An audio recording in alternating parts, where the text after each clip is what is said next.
ጆር እንግዲህ እንዳልኩት ወደ ኋላ ተመልሰን ብዙ ነገሮችን ማንሳት ካለብን ሌላ ጊዜ እንመለስበታለን። ዛሬ ብዙ አንገብጋቢ ነገሮች ከፊታችን ተደቅነዋል። ወቅታዊ ሁኔታዎች አሉ። ወዴት እያመራን ነው የሚለውም ነገር በደንብ ያሳሰበን ያስጨነቀን ይገኛል። እናንተም በተለያዩ መድረኮች ስብስቦች እንደዚሁ ይህንን ነገር በመመልከት አንዳንድ እንቅስቃሴዎችን እያደረጋችሁ ነው ያላችሁት። እሱን በዝርዝር መጣበታለሁ። እንደው በጥቅል ምን ላይ ነው ያለ ነው? ከፖለቲካ ከኢኮኖሚ ከተለያዩ ነገሮች አንፃር አሁን ያለንበት ሁኔታ እንዴት ትገልጸዋለህ? እንግዲህ ሶስት ነገሮች በማንኛውም ነገሮች ሶስት ነገሮች ተነጣጥለው ሊሄዱ አይችሉም። ፖለቲካ፣ ሴኩሪቲ እና ኢኮኖሚ የተያያዙ በሶስት በትራያንግል ብታስቀምጠው ሶስቱ የተያያዙ ናቸው። ፖለቲካ ከተበላሸ ወደ የጸጥታ ችግርን ያበላሻል። የጸጥታ ችግር ሲባል ደግሞ የኢኮኖሚ እድገትን ያደናቅፋልና ኢትዮጵያ ውስጥም የሆነው ሽግሩ በመጨናገፉ ምክንያት ፖለቲካው ተበላሸ። የፖለቲካ ምህዳሩ ሰዎቹን ገፍቶ ወደ ጫካ ወደ ጦርነት ውስጥ ከተታቸው። ጦርነት መግባታችን ደግሞ ኢኮኖሚውን ከድጥ ወደ ማጡ ማምጣት አንኮታክቶታል። የኢኮኖሚ መንኮታኮቱ የሴኩሪቲውን እንደዛው ተመልሶ ኢምፓክት ያደርጋል። መንግስት ወይ ደግሞ ሀገር ራሷን ለመከላከል ከውስጥም ከውጭም ለመከላከል ያላትን አቅም ያሳንሳልና አሁን የሶስቱ መበላሸት የኢኮኖሚው የሴኩሪቲ እና የፖለቲካ መበላሸት ሌሎች ብልሽቶችን ደግሞ ፈጥሮብናል። የዲፕሎማሲ ውድቀት አይ ቲንክ በኢትዮጵያ ታሪክ አሁን ያለው የዲፕሎማሲ ውድቀት ታይቶ ያውቃል። ለምሳሌ ምናልባት ኢትዮጵያ ትንሽ አይሶሌትድ ሆናለች ብለን ልናነሳ የምንችለው የደርግ ዘመን ነው። በደርግ ዘመን እንኳን ቢሆን በምዕራቡ ሀገር ተገላም ቢሆን የምስራቁ ዓለም ጋር ጠንካራ ግንኙነት ነበራት።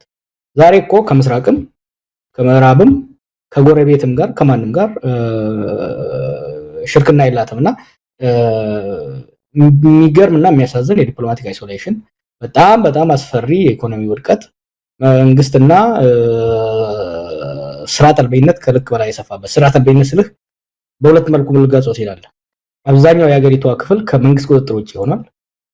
በመንግስት ቁጥጥር ውስጥ ያለው ራሱ የመንግስት ሰዎች ራሳቸው ስርዓት አልበኛ ሆነዋል። ስርዓት አልበኝነት ሀገሪቷ ወሰንቷል፣ አናርኪ ሆነዋል ማለት ነውና ይሄ ነው እንግዲህ አሁን ጠቅላላ አድርገህ ስታየው ጀዋር ይሄንን ጊዜ ከባለፈው ጋር አነጻጽረው የባለፈው የተሻለ ነው።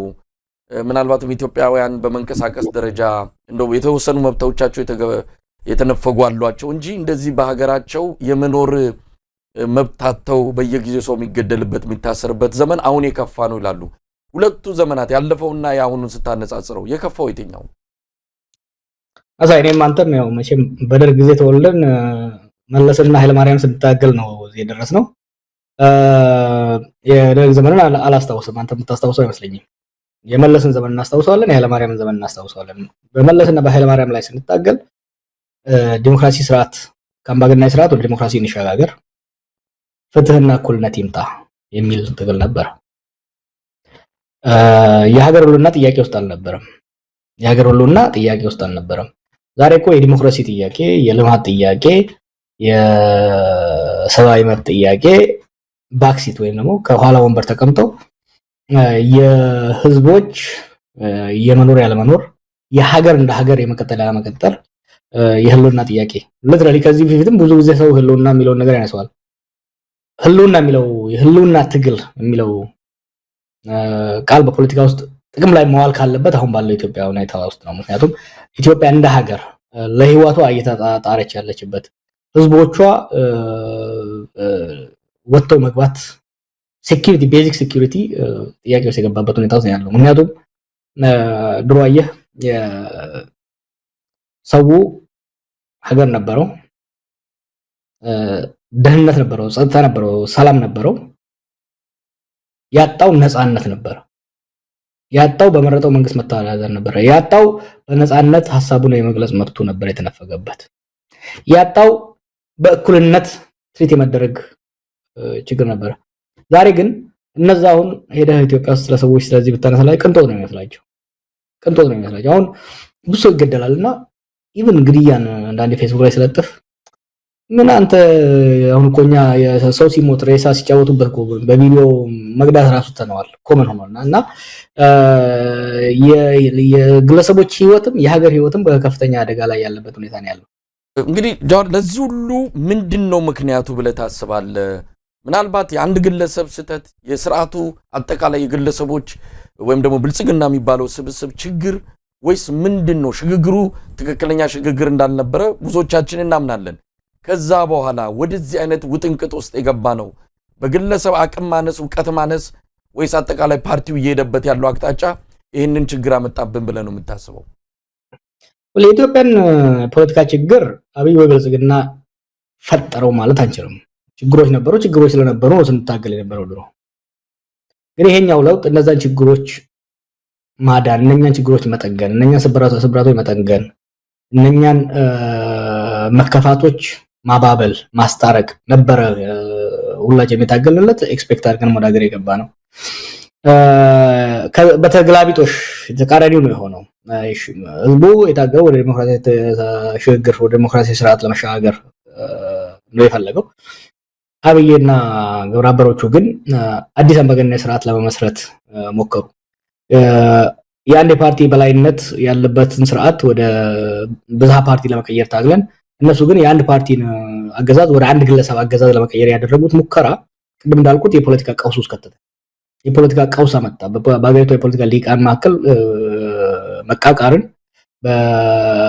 አመጣ። መቃቃሩን በጉልበት ለማፈን ሄደ። በጉልበት ለማፈን ሲሄድ አንድ አምባገነን ወድቆ አዲስ አምባገነን ለመገንባት የመንግስታዊ አቅም ያስፈልጋል። የመንግስታዊ አቅም ነው የኢኮኖሚ አቅም፣ የወታደራዊ አቅም፣ የማህበራዊ መሰረት ሊኖር ይገባል።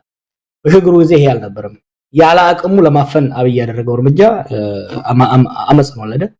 ከትግራይ ጋር ጦርነት ተገባ፣ ከኦሮሚያ ጋር ጦርነት ተገባ፣ ከአማራ ጋር ጦርነት ተገባ። በየቦታው የመንግስት መፍከከስና ሴንተርስ ኦፍ ፓወር ኢመርጅ ማድረግን እድል ፈጠረና ፕራይመሪሊ ለዚህ ቀውስ ተጠያቂው ከማንም በላይ አብይ ነው። ምክንያቱም ችግሩን ከስር መሰረቱ ፈጥረው እንኳን ባንል ችግሮች እንዲባባሱ ሀገር አይደለም በዓለም ታሪክ የነበረውን እድል የነበረውን ድጋፍ የነበረውን የህዝብ ፍቅርና ተስፋ በአጭር ጊዜ ውስጥ ከአፈር የደባለቀ ከአሸዋ የደባለቀ ሌላ መሪ ያለ አይመስለኝም ያለና የሀገርን እድል አጨናገፈ። አሁን እንግዲህ ራሱም ሀገርም ችግር ውስጥ ገባ። እንግዲህ በተናጠል እንመልከታቸው። ቀደም ሲል ያልካቸው ሶስት ነገሮች የሚያያዙ ናቸው። ደህንነቱ፣ ኢኮኖሚውና ፖለቲካው የሚል ነገር አንስታል። በተናጠል መመልከት ከተቻለ የፖለቲካው ችግር እንግዲህ ተያያዥ ናቸው። አንዱ አንዱን ይመጋገባልም ይወራረሳልም። ተያያዥ ሆኖ ደግሞ አንድ ላይ ሲመጡ ሀገር የመፍረስ አደጋ ውስጥ ትገባለች ነው። እስቲ ፖለቲካውን እንመልከት። የፖለቲካው መሰረታዊ ችግር አሁን አብይ የሚከተለው ምንድን ነው? ያን እናንተም ስትኮንኑት ሌሎቻችንም ስንወቅሰው የነበረው ስርዓት አለ። አብይ አህመድ የዛ ስርዓት ውላጅ የዛ ስርዓት አስቀጣይ ስለሆነ የተለየ ነገር ይዞ አልመጣም ብለው የሚከራከሩለት እንደውም ሊያክም ነው የመጣው የሚልም መገለጫ የሚሰጡት አሉ። አዎ ብዙዎች አሁን ላይ እንኳን እንደዛ የሚያስቡ ያሉ አይመስለኝም። እንኳን ሌላው ማህበረሰብ ባጠገቡ ያሉ ግለሰቦች ሚኒስቴሮቹም ይሄን አያምኑትም። መጀመሪያ አካባቢ ላይ ጥቂቶቻችን በደንብ ተረድተነዋል። አላማው፣ አካሄዱ፣ ብቃቱ፣ ድክመቱን በደንብ ነበር የተረዳ ነው። ለዛም ነው ሽንቴ ገትሬ ጠቅላይ ሚኒስትር እንዳይሆን ስከራከር የነበረው። አይ ቲንክ ብዙ የሀገራችን ልሂቅ በአሁኑ ወቅት በብልጽግና ውስጥ ያለው ፕሮባብሊ 99% የሚሆነው ይህንን ይረዳዋል። የአብይ ፈንዳሜንታሊ ችግር አንደኛ የአቅም ማለት ነው። ለአመራር ሁለት ነገር ያስፈልጋል። ወይ በትምህርት ወይ በልምድ የአመራር ብቃትን ማካበት መቻል አለበት። ሁለቱንም የለውም። ትምህርት የለውም፣ ሀገር የማስተዳደር ልምድ የለውም። ከዚህ በተቃራኒ ደግሞ በጣም በጣም በጣም በጣም ትልቅ አምቢሽን አለው። ያን ሁለቱ ተጋጨበት።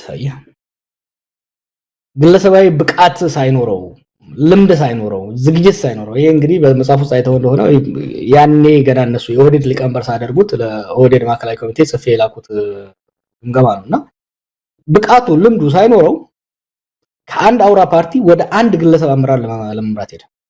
ሊሸከመው የማይችለውን ሸክም ለማንሳት ሲሞክር ቀና እንዳደረጋት ኢትዮጵያን ፈጣፈጣት ማለት ነውና የአብይ ፈንዳሜንታል ችግሩ የራሱን ብቃት ማነስ ብቻ ሳይሆን ያን ብቃት ማነስ አለመረዳቱ። ሰዎች እኮ ትምህርት ከሌላቸው ልምድ ከሌላቸው አትሊስት ያን ከተረዱ ብቃትና ዕውቀት ባላቸው ሰዎች ራስን መክበብ፣ የነኛ ሰዎች ምክርና ድጋፍ መሻትና መጠቀም መቻል ነበረባቸው። ያን አላደረገም።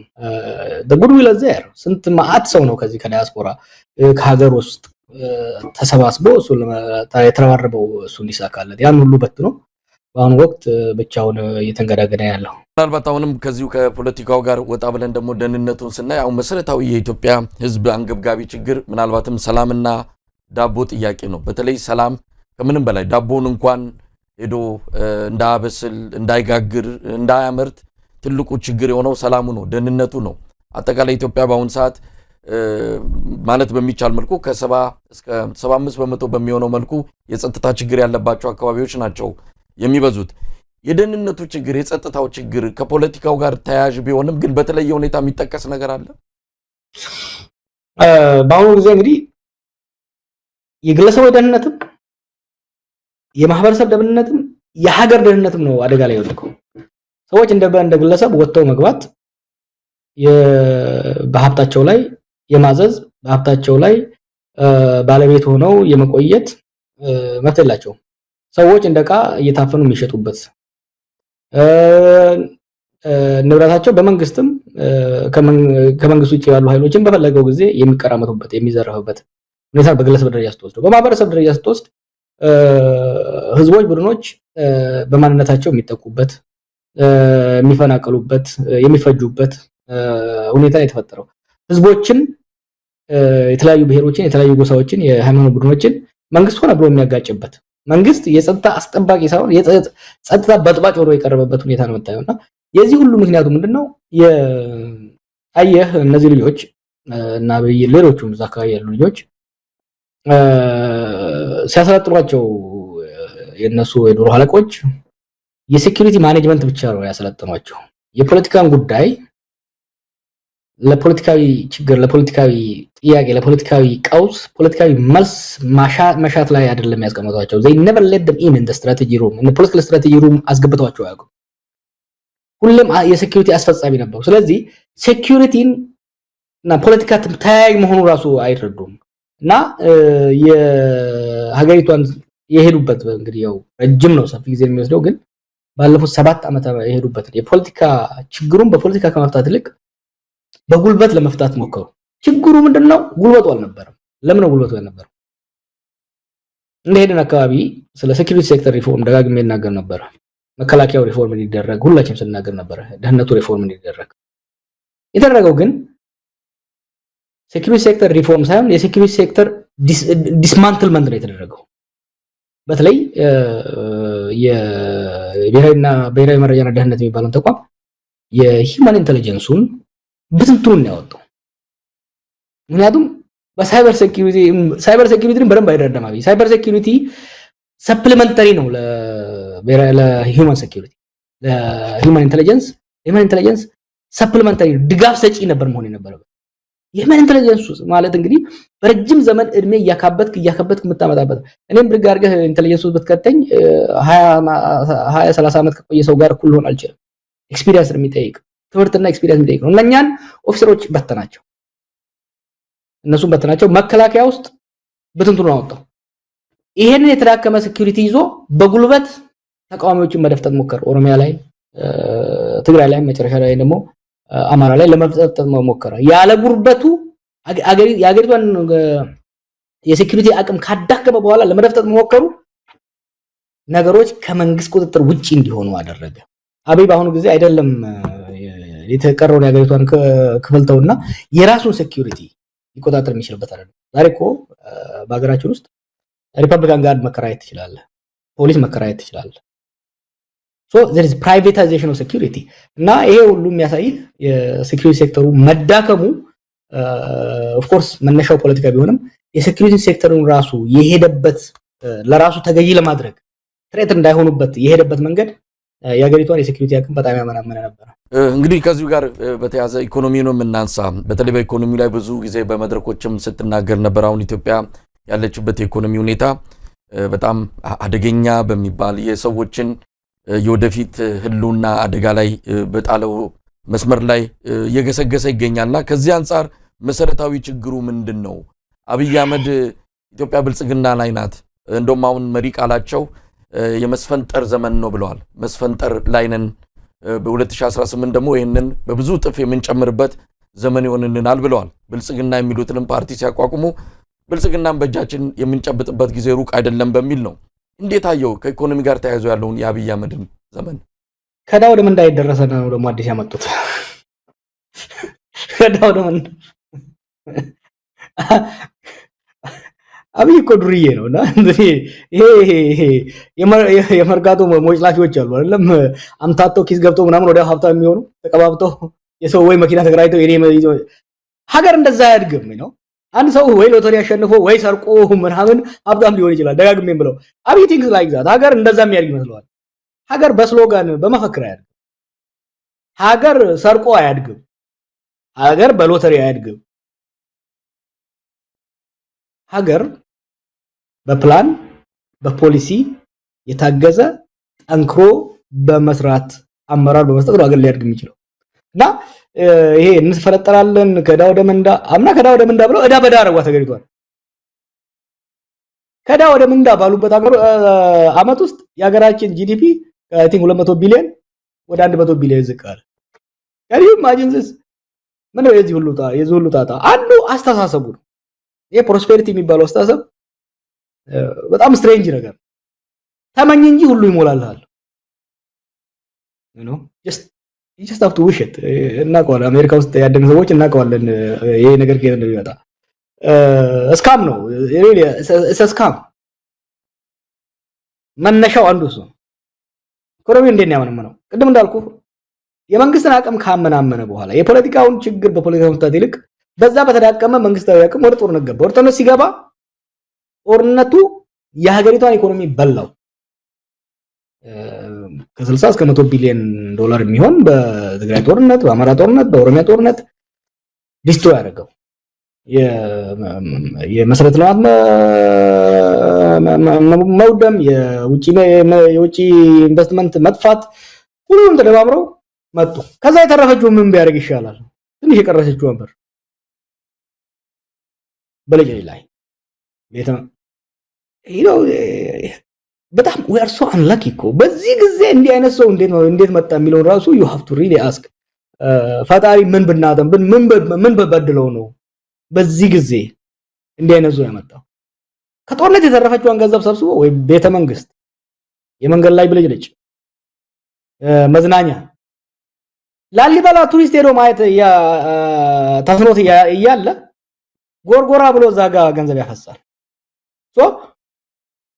በጦርነት ከጦርነት መውደ የተረፈውን ብልጭልጩ ላይ አወጣው። ከብልጭልጩ የተረፈውን ደግሞ ምን ቢያደርገው ይሻላል? ሄደና ከአይኤምኤፍ ጋር አይኤምኤፍ ከእናቴ መቀነስ ነው ብሎ ሄዶ ሲፈታው የተረፈችውን ኢኮኖሚ ጠቅልሏት ወጣ ማለት ነው። ከአይኤምኤፍ ጋር ያደረጉት ምንድነው? ታሞ ባልጋ ላይ ያለን ሰው ኮሶ እንደመስጠት ነው። ኮሶ ገጠር ልጅ ነው። ኮሶ ታውቃለህ? ኮሶ ሰጣት የሀገሪቷን ኢኮኖሚ ተቅማጥ ነው ያደረገውና አሁን ክራሽ አደረገ። ኢኮኖሚ ዳን እና ኢኮኖሚው መዳከም ብቻ አይደለም፣ ኢኮኖሚው ሙሉ በሙሉ ወድቆ ያለበት ሁኔታ ነው ያለውና የሚያሳስበኝ ክራይሲስ ውስጥ ገባለህ። አንዳንዴ ሳታስበውም እኮ የሀገር ኢኮኖሚ ክራይሲስ ውስጥ ሊገባ ይችላል። ቀውስ ውስጥ ነኝ ብሎ ማሰብ መቻል አለበት። አሁን የምናውቃቸው ትላልቅ ክራይሲሶች እንደ አርጀንቲና፣ ብራዚል፣ አሜሪካ ራሷ ግሬት ዲፕሬሽን ውስጥ ገብታ ነበረ። የኤዥን ፋይናንሻል ክራይሲስ ትገባለህ። ክራይሲስ ከገባህ ከክራይሲስ ለመውጣት መስራት አለበት። ግን ክራይሲስ ውስጥ እንደገባህ ቀውስ ውስጥ እንደገባህ ራሱ ማመን መቻል አለበት። ኢትዮጵያ ደሃ ሀገር ነች። በድህነት ነው ያደግነው፣ ምንም ጥያቄ የለውም። ግን አስተማሪ ልጆቹ መቀለብ ሲያቅተው፣ ዶክተር ልጆቹ መቀለብ ሲያቅተው፣ እኛ ከበረሃ የምንመጣ ሰዎች ዝናብ ሲጠፋ እርዳታ ስናገኝ ያደግነው፣ ምንም ጥያቄ የለውም። ከተማ የሚኖር ሰው ግን የመንግስት እርዳታ ሲጠባበቅ፣ መምህራን በትምህርት ቤት ሲመገቡ ቤታቸውስ ማብለ የሚበሉት አጣው አይ ነበር ሄድ ዶፌት እና የባንክ ሰራተኛ፣ የፍርድ ቤት ሰራተኛ፣ ዳኞችና ጠበቆች ቡሌ ከሆቴል ገዝተው ሲገቡ ኢትዮጵያ ውስጥ ይሄ ነገር ነበረ ወይ አልነበረምና ይሄ ሁሉ ባለበት የመስፈንጠር ዘመን ይሉሃል። የሚያስፈራ እሱ ነው። ምክንያቱም ቀውስ ውስጥ ነን። ከዚህ ቀውስ ውስጥ ጠንክረን እንወጣለን ማለት አንድ ነገር ነው አይደለም። ከከፍታ ዘመን አልፈን አሁን ደግሞ የመስፈንጠር ዘመን ላይ ነን ሲሉ ይሄን የሚያክል ዲናያል በጣም አደገኛ ነው እና አረሞት ላይ ያለን ኢኮኖሚ እየተፈነጠረ ነው ካልክ መድኃኒት ያስፈልግለትም ማለት ነው። ዳር ወደ ዋናውም ወደ መሰረታዊ ወደ ሆነው ወደ ወቅታዊ ጉዳይም ይህንንም ቃለ መጠይቅ እንድናደርግ ወዳደረገን የሰሞኑ ግርግርም ለመምጣት በሚል ነው። እንግዲህ የኢኮኖሚው መስፈንጠር አጠቃላይ ብዙ ነገሮች ሰሞኑን ከአባይ ግድብና ከዚህ ከማዳበሪያ ፋብሪካ ግንባታ ጋር ተያይዞ በትክክልም አብይ አህመድ ባለራዕይ ነው፣ በፊት ሲናገር የነበረው ህልሙን ነው ያሉ የበፊት ቪዲዮዎቹን እያመጡ አሁን ያው የተናገረውን እየፈጸመ ያለ ቃሉን በተግባር እየፈጸመ የሚገኝ መሪ በሚልም መገለጫ በሚቆጣጠሯቸው ሚዲያዎች ላይ እየገለጹ ይገኛሉ።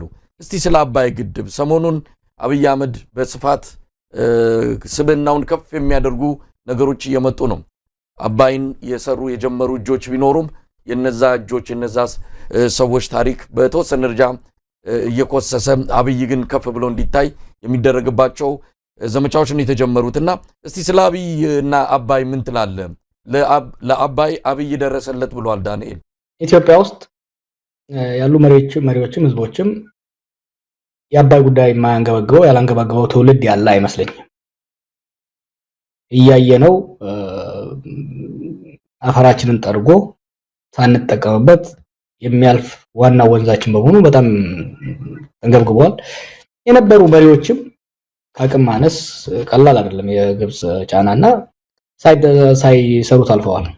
እኔ እናንተ እየታገል ጥርሳችን የነቀልንበት መለስ ዜናዊ ነው ይሄን ነገር እውን ያደረገው። ስንታገለው የነበረ ሰው ነው ማይንዲው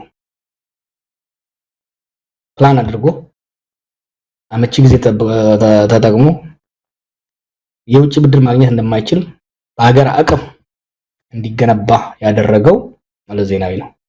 ይሄ መለስም በብዙ ነገር መለስ አምባገነን ነበረ፣ ታግለነዋል፣ ብዙ ነገሮች አጥፍቷል። ለኢትዮጵያ እንደ ካሳ መለስ ጥሎ የሄደው የአባይ ግድብ ነው። አብይ ስልጣን ሲይዝ የአባይ ግድብ 65% ተጠናቆ ነበር። ኃይለማርያም አስቀጥሏል። በኃይለማርያም ጊዜ ከነበረው የፖለቲካ ቀውስ ጋር ተያይዞ ጀነራሎችም ብዙ ያጠፉት ነገር ነበር፣ ምንም ጥያቄ የለውም።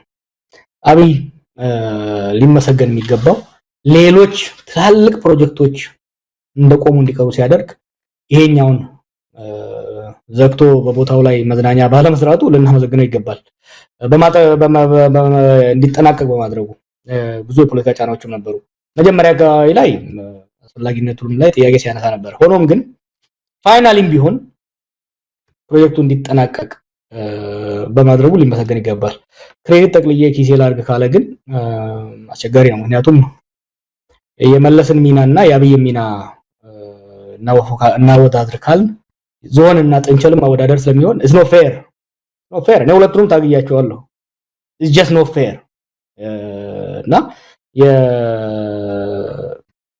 በአባይ ጉዳይ ከፍተኛ ሚና የነበረው መገንባት የቴክኒካል ስራው ብቻ አይደለም፣ ፕላኒንጉን በሚስጥር ያን ነገር ይዘውት በዛም ወቅት ራሱ እኔ ስደግፈው መለስ እየታገልኩትም የደገፍኩት ነገር ካለ ባሰው ላይ በአባይ ላይ ያደረገው ነገር ነውና I think credit should be given what is due and that መለስ እውነት ግን ጀዋር ተጠናቋል ወይ የሚልም ጥያቄ ይነሳል። አሁን ግድቡ ተጠናቀቀ ሲባል ምን ማለት ነው?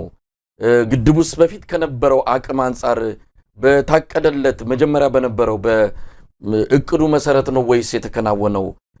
የተለያዩ የአቅሙን ማነስ የሚገልጹ እርምጃዎች ተወስደውበታል። ለምሳሌ ግድቡ የመያዝ አቅሙን ጨምሮ ተርባይኖች ቁጥር መቀነስ፣ እነዚህ ነገሮች ተደርገዋል። አሁንም ቢሆን የተጠናቀቀው የመስመር ዝርጋታ ተከናውኗል ወይ? ዋናው ትልቁ ስራ ግድቡ ተገነባ፣ ከዛ በኋላ ምሰሶ ተከላ፣ የመስመር ዝርጋታን ጨምሮ ከፍተኛ ኢንቨስትመንት የሚጠይቅ ስራ አልተከናወነም። ዝም ብሎ ግድቡ ተመረቀም የሚባል ነገር አለ። ከግድቡ ተጠናቆ ከመመረቁ ይልቅ ትልቁ የአብይን የፖለቲካ በተለይ ምርጫም ደርሷል፣ ብዙ ነገሮች እየተደረጉ ነው ያሉትና ለዛ ተብሎ የመጣ እንጂ በትክክልም ግድቡ ተመርቋል የሚለውን ጥያቄ በጥርጣሬ የሚያነሱ ወገኖች አሉና ተመርቋል ግን እውነት ተጠናቋል ግድቡ? እሱን ጥያቄ ለባለሙያዎች ተዋዋለሁ። አንዳንዴ አልሐምዱሊላህ ማለት አለበት ትንሿን ነገር። እኔ አብይ ሲያጠፋ እንጂ ሲያለማ አይቼ ስለማላቅ ትንሽ ነገር ሲያለማ እሷንም እኔ ፍራቻ ነበር ደጋግሜ ጽፍ ነበር ያኔ ተዝካለ የሄዶ ሶሺ ላይ ራሻ ላይ ሄዶ የፈረመው ስምምነት የሀገራችን ዲፕሎማቶች ተረባርበው ተዝካለ ከትራምፕ አማች ጋር አብርሃም ሳኮድ እኮ ነው ሄዶ የፈረመው በጣም አደገኛ ለሀገራችን አደገኛ የሚሆን በተለይ ለናይል ጥቅማችን በጣም አደገኛ የሚሆን ስምምነት ራሻ ላይ ሄዶ ከግብጾች ጋር ተፈራረመ ከዛ በኋላ በአሜሪካ የትሬጀሪ ዲፓርትመንት ስትሬንጅ በሆነ መልኩ ዲፓርትመንት በትሬጀሪ ዲፓርትመንት አደራዳሪነት ነው ያ ነገር የተካሄደው ያ ነገር ወደፊት ያው ሰዎቹም አሁንም በውጭ ጉዳይ ውስጥ ስላሉ ብዙ ልገባበት አልፈልግም በብዙ ርብርብ በብዙ ትሬት ነው ከዛ ስምምነት አብይ እንዲወጣ የተደረገው ከዛ ወጥቶ እዚህ ጋር መድረሱ ራሱ ሙሉ በሙሉ ሳያስቆመው ቦታውን ወደ ዶሮ እርባታ ሳይቀይረው እዚህ መድረሱ ራሱ ፈጣሪ ይመስገን ማለት ነው የተረፈውን ወደ ኋላ እንጨርሰዋለን አጠፋውም ወደ ኋላ እንጨርሰዋለንና my expectation for the guy solo አንተ ቆም ምሰማቸው ነገሮች አሉ ለምሳሌ ተርባይኖቹ ቁጥር ቀንሷል የማያዝ አቅሙ ቀንሷል ሌላም የሚባሉ ነገሮች አሉ የቀነሰውን እንጨምርበታለን this is strategically very important project ውሃውን ራሱ ማያዝ እንትን ራሱ ኢነርጂ እንኳን ፕሮዲዩስ ባያደርግልን ውሃውን መቆጣጠር መቻላችን it gives us significant comparative advantage ከግብጽ ጋር እዛ ይሄ የሜካኒካል ስራው ራሱ ብቻ ተሰርቶ ማለቁ gives us strategic advantage ይሰጠናል እሱ ወደፊት የሚመጣው አመራር የሚመጣው ትውልድ ደግሞ የመስመር ዝርጋታውንም እያሰፋው ይሄዳል ለምርጫ ነው ይጨፍርበት ምንም እንትን የለውም ይጨፍርበት እና ለምን እንደሚያደርገው እኮ እናውቃለን አሁን ከምርጫ ጋር ተያይዞ አሁን የህዝቡን ቀልብ ምናምን ለማጥፋት ነው እንደ ያዩ መዳበሪያ ፋብሪካ ግንባታ መንገድ ላይ ቢጥለው ኖሮስ እንደ ስኳር ፋብሪካዎቹ መንገድ ላይ ጥሏቸው ቢሄድ ኖሮስ ስንት ገንዘብ የተፈሰሰበት የዚህ የህዳሴ ግድብ ጥቅም ኢኮኖሚያዊ ብቻ አይደለም የሴኩሪቲ እና ጂኦፖለቲካል ጥቅሙ በጣም ትልቅ ነው ለኔ አንድ ኪሎዋት መብራት ራሱ ባያወጣ መገደቡ ራሱ የሚያጠቅመው ጥቅም አለና እሱን አፕሪሺየት አድርገነው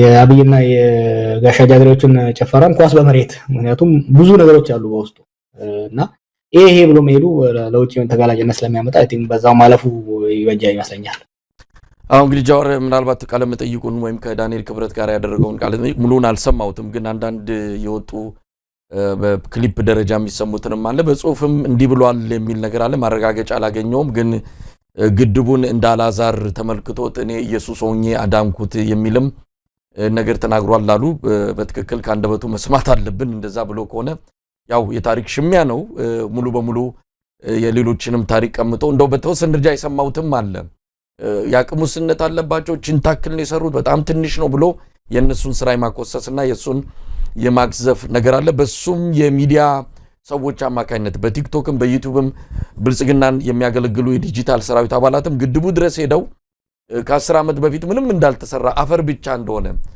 አሁን ከ7 ዓመት ወዲህ ሁሉ ነገር ህይወት እንደዘራ አድርገው የተናገሩትም አለ ለማንኛውም እሱን እንግዲህ ታሪክ ይፍረደው አንተም እንዳልከው ነገሮች ነገ ከነገ ወዲያ ግልጽ ሆነው ይመጣሉ እስቲ ስለማዳበሪያው ፋብሪካ ምንምጣ ከረፈደ ነው እንግዲህ ብዙ ጩኸት ነበረ አብይ አህመድ ከብልጭልጭ ፕሮጀክቶች ውጣና ትርጉም ያለው ነገር እንዲያደርግ ግፊት ሲደረግ ነበር እየተቸነውም ቢሆን ይሄንን ነገር እንደ ጥቆማም በብዙ መንገድ ስንገልጽለት ነበርና ዛሬ ነቅቶም ቢሆን ይሄን ተፈራርሟል እውነት እስቲ ስለዚህ ምን ማለት ይቻላል እነዚህ ቀደም ሲል በብዛት ገንዘብ ይወጣባቸው ወደ እንደዚህ ትርጉም ወዳላቸው ፋብሪካዎችና እንዲህ አይነት ኢንዱስትሪዎች ቢቀየሩ ኖሮ እኛ አብይ አህመድ እውነት እኛም እንደግፈው ነበር የሚለው አስተያየት አሳማኝ ሆነ ነበር እዚህ ላይ ምን ማለት ይችላል አሁን ከዳንጎቴ ጋር የተስማሙት ስምምነት አይ ቲንክ የ2.4 ቢሊዮን ዶላር ስምምነት ነው አብይ እኮ በራሱ ቃል የ10 ቢሊዮን ዶላር ቤተ መንግስት ነው እየሰራ ያለው አራት አሁን ስማማ አሁን የነሱ እየጨፈሩበት ያሉትን ባለሆነ ቤተ መንግስቱ ይሸጥ ስል ሲሉ ነበር በቤተ መንግስት ብቻ 10 ቢሊዮን ያወጣው። አሁን ዳንጎቴ ሊገነባ ነው ተብሎ እየተጨፈረበት ያለውን 4 የማዳበሪያ ፋብሪካ ይሰራል አብይ በቤተ መንግስት ላይ ያባከረው ገንዘብ። በመዝናኛ ላይ በመንገድ ላይ መብራቶች በፓርክ በመናም በመዝናኛ ያወጣው ገንዘብ ተደማምሮ ወደ 30 ቢሊዮን ምናምን ይሆናል። ስንት ፋብሪካ፣ ስንት የማዳበሪያ ፋብሪካ፣ ስንት የስኳር ፋብሪካ ሊሰራ ይችል ነበር። አሁንም ቢሆን የግብር ዕጣ ነው። የውስጥ ስምምነቱ አይ ቲንክ መመርመር አለብን። አንዳንድ የምንሰማቸው ነገሮች አሉ። ለምሳሌ የሙገር ሲሚንቶ ፋብሪካን የመንግስት ሼር 40% ነው በዚህ አሁን ይሰራል በተባለው የማዳበሪያ ፋብሪካ ውስጥ ዩሪያ ብቻ ነው የሚያመርተው። ይሄን ለዚህ ለ40% ሼር መንግስት የሙገር ሲሚንቶ ፋብሪካ እንደሰጠው እየተባለ ነው። ያ ከሆነ ሲሪየስ ስትራቴጂክ ሚስቴክ ነው እና እንዲህ አይነት የሀገርን ወሳኝ ሪሶርሶችን አሳልፎ የሚሰጡ ስምምነቶች ከሆኑ አደጋ አላቸው። ምን ሰማቸው አንዳንድ ነገሮች አሉ በጣም ዲስተርቢንግ የሆኑ የሀገርን ሀብት አሳልፎ የመስጠት አይነት ሂደቶች አሉና ያም ሆነ ይሄ ማዳበሪያ ፋብሪካ አብይና አጠገቡ ያሉ ሰዎች ማሰብ አለባቸው። ዛሬ 5 ዓመት ለፓርክ ለመዝናኛ ምናምን ለመስራት ከሚያባክነው በዚህ ገንዘብ ያዩን አጠቃላይ ያዩ ላይ እንግዲህ በቢሊየን ገንዘብ ነው የወጣው። በቢሊየን ገንዘብ ወጥቶ የህወሓት ጀነራሎች ዘርፈውታል፣ ምንም ጥያቄ የለውም። ግን ስራው ቦታው ነበር፣ እቃው ማሽነሪው ገብቶ ቦታው ላይ ነበር። ሜዳ ላይ ነው። አሁን አይ ዶንት ኖ ባለፈው ለጥፌው ነበር መሰለኝ ዝጎ ተጥሏል። ያንን እንደዛ ከሚጥለው ለዚህ ለብልጭልጭ ከሚያወጣው ገንዘብ ላይ ያማዳበሪያ ያስጨርሶት ቢሆን ኦኬ። ያዩን ካልፈለገ አሁን ኦገዴን ላይ ነው ይሄኛውን የሚሰራው ጋሱ ያለበት አካባቢ ላይ ነው። እዛ ላይ ቢያሰራው ኖሮ ዛሬ ገበሬው ማዳበሪያው ወገቡን ቆርጦ ምርቱን አያሳንስበትም ነበርና ኦፖርቹኒቲ ሎስት። አሁን ከስንት ጫጫታና ስንት ፕሬየር በኋላ ገንዘብ ስለሌለ ምክንያቱም የሀገሪቷ ገንዘብ በጦርነትና በበልጅ ላይ ስለባከነ የሀገርን ሀብት ሙገርን የሚያክል አሳልፎ በመስጠት ዳንጎቴን ለምኖ ለማስገንባት እየሞከረ ነው። እስቲ ከተገነባ እናያለን። አትሊስት ከውጭ ምናምን ሆታው ሊያስቀይርልን ይችላል ከተጠናቀቀ። ሆኖም ግን ለነሱ ራሱ አሁን አሁን እንግዲህ በስንት ጫጫታና በስንት ጫና የተቀበሉትን የዛሬ 5 ዓመት 6 ዓመት ተቀብሎት ቢሆን ኖር አሁን የገባንበት ኢኮኖሚ ቀውስ በተወሰነ ደረጃ ሊያቀልል ይችል ነበር። እንደው ጀዋር በቅርቡ በተሰጠው ቃለ መጠይቅ ላይ የሚሰራው የብልጭልጭ እያልን ቤተ መንግስቱንም መናፈሻውንም እነዚህን ነገሮች ወደፊት ይረዱታል። እኛውም በውጭ ሀገር በምዕራባውያን ሀገር የሚኖሩ ይህንን የሚተቹ ሰዎች ይሄ ውበት ሲገለጥ የኢትዮጵያ ውበት የአዲስ አበባ ውበት ሲገለጥ እንደው በአፋቸው ባያመሰግኑም በውስጣቸው ግን ይረዱታል፣ ያመሰግኑታል የሚል ነገር አንስቷል። አሁንም አብይ አህመድ ባደረገው ነገር ልክ እንደሆነ የሚገልጽበት መንገድ አለ። ደጋፊዎችም በዛ አንጻር ያነሳሉ። አዲስ አበባ የምትሸጥ ለአይን የሚዘገንኑ ነገሮች ያሉባት፣ አሁን ግን እንዲህ አይነት ነገር ሲሰራ ወደፊት ፎቶግራፍ ውጭ ወጥቶ የሚነሳ አይኖርም፣ ፎቶግራፍን መነሳት አዲስ አበባን ይመርጣታል የሚሉ መገለጫዎችን እየሰጡ ኢኮቱሪዝምን እያነሱ ኢኮኖሚያዊ ጠቀሜታም አለው ዝም ብሎ ውበት ብቻ አይደለም የሚልም ነገር አንስቷል። በቅርቡም አሁንም በዚሁም ቃለ መጠይቅ ላይ እንደው አሁን ነገም ከነገ ወዲያ ወደዚህ ስህተት ተመልሶ ላለመግባቱ ምንም ዋስትና የለም። ልክ ነኝ ነው እያለ ያለው፣ ስህተቱ እኛ ጋር ነው ያለው። እንዴት ታየዋለህ? ችግሩ እኮ እዛ ጋር ነው ያለው። ማናችንም እንሳሳታለን። ከስህተት አለመማር ስህተትን ተቀብሎ አለመማር እኮ ነው ችግሩ። ምንድነው አርባን ዲቨሎፕመንት? የአዲስ አበባን እንውሰደው። የከተማ አሳደግን አዲስ አበባ አማረች። አርባን ዲቨሎፕመንት ማለት ምንድነው? አንደኛ መሰረተ ልማቶች፣ መንገድ፣ ውሃ፣ መብራት፣ ትምህርት፣ ጤና ማስፋፋት፣ ማሳለጥ፣ ማዘመን ማለት ነው። ሌላው የመንግስት ስራን ማቀላጠፍ፣ ሶስተኛውና ዋነኛው ደግሞ ዌልዝ መፍጠር፣ ሀብት መፍጠር፣ የስራ ዕድል መፍጠር። በስራ ላይ ያለው ሰራተኛ ከጊዜ ወደ ጊዜ ገቢውና ኑሮ እየተሻሻለ እንዲሄድ፣ የሚኖርበት ቤት እየተሻሻለ እንዲሄድ፣ የሚበላው የሚመገበው እየተሻሻለ እንዲሄድ። የአዲስ አበባ ህዝብ ኑሮ ተሻሽሏል ኦቨር ላስት 7 years። አዲስ አበባ ናይት ክለቦች እኮ የሚያጨናንቀው 1000 ሰው አይሆንም። እሱም ራሱ አሁን የመሬት ኢኮኖሚው ከስሮ መሬት ሽያጭና ዘረፋ ከቆመ ወዲህ ሁሉም ቦርኮ ሆኗል። ኢዝ ሪሊ ይሄ የብልጽግና ደሴት እኮ የምላቸው ነው ታውቃለህ። አሁን ሰሞኑን የድሮ ቄሮዎችን ሰብስበው ስብሰባ አድርገው ነበርና አንድ የድሮ ባልደረቦቻችን ምናምን ያሉበት አንድ ልጅ ነው ያላቸው፣ እናንተ እኮ የሃይዌይ የአውራ ጎዳና ክልላዊ መንግስት ናቸው አላቸው። አውራ ጎዳናን ብቻ ነው የሚያሳምሩት፣ አውራ ጎዳናን ብቻ ነው የሚያስተዳድሩት እና ብልጽግና ደሴት የሚባለው ልዩ ብቻ ነው። ኦኬ ከተማው መጽዳቱ ማማሩ ምን ያው ደስ ሊል ይችላል። ኦኬ ከአውራ ጎዳናው ይሄ ረጃጅም አድርገው በቆርቆሮ ያጠሩታል። ከሱ ጀርባ ስገባ ሰው የሚበላው የለውም፣ የሚጸዳዳበት የለውም፣ ውሃ የለውም፣ መብራት የለውም። ከተማ አላደገም።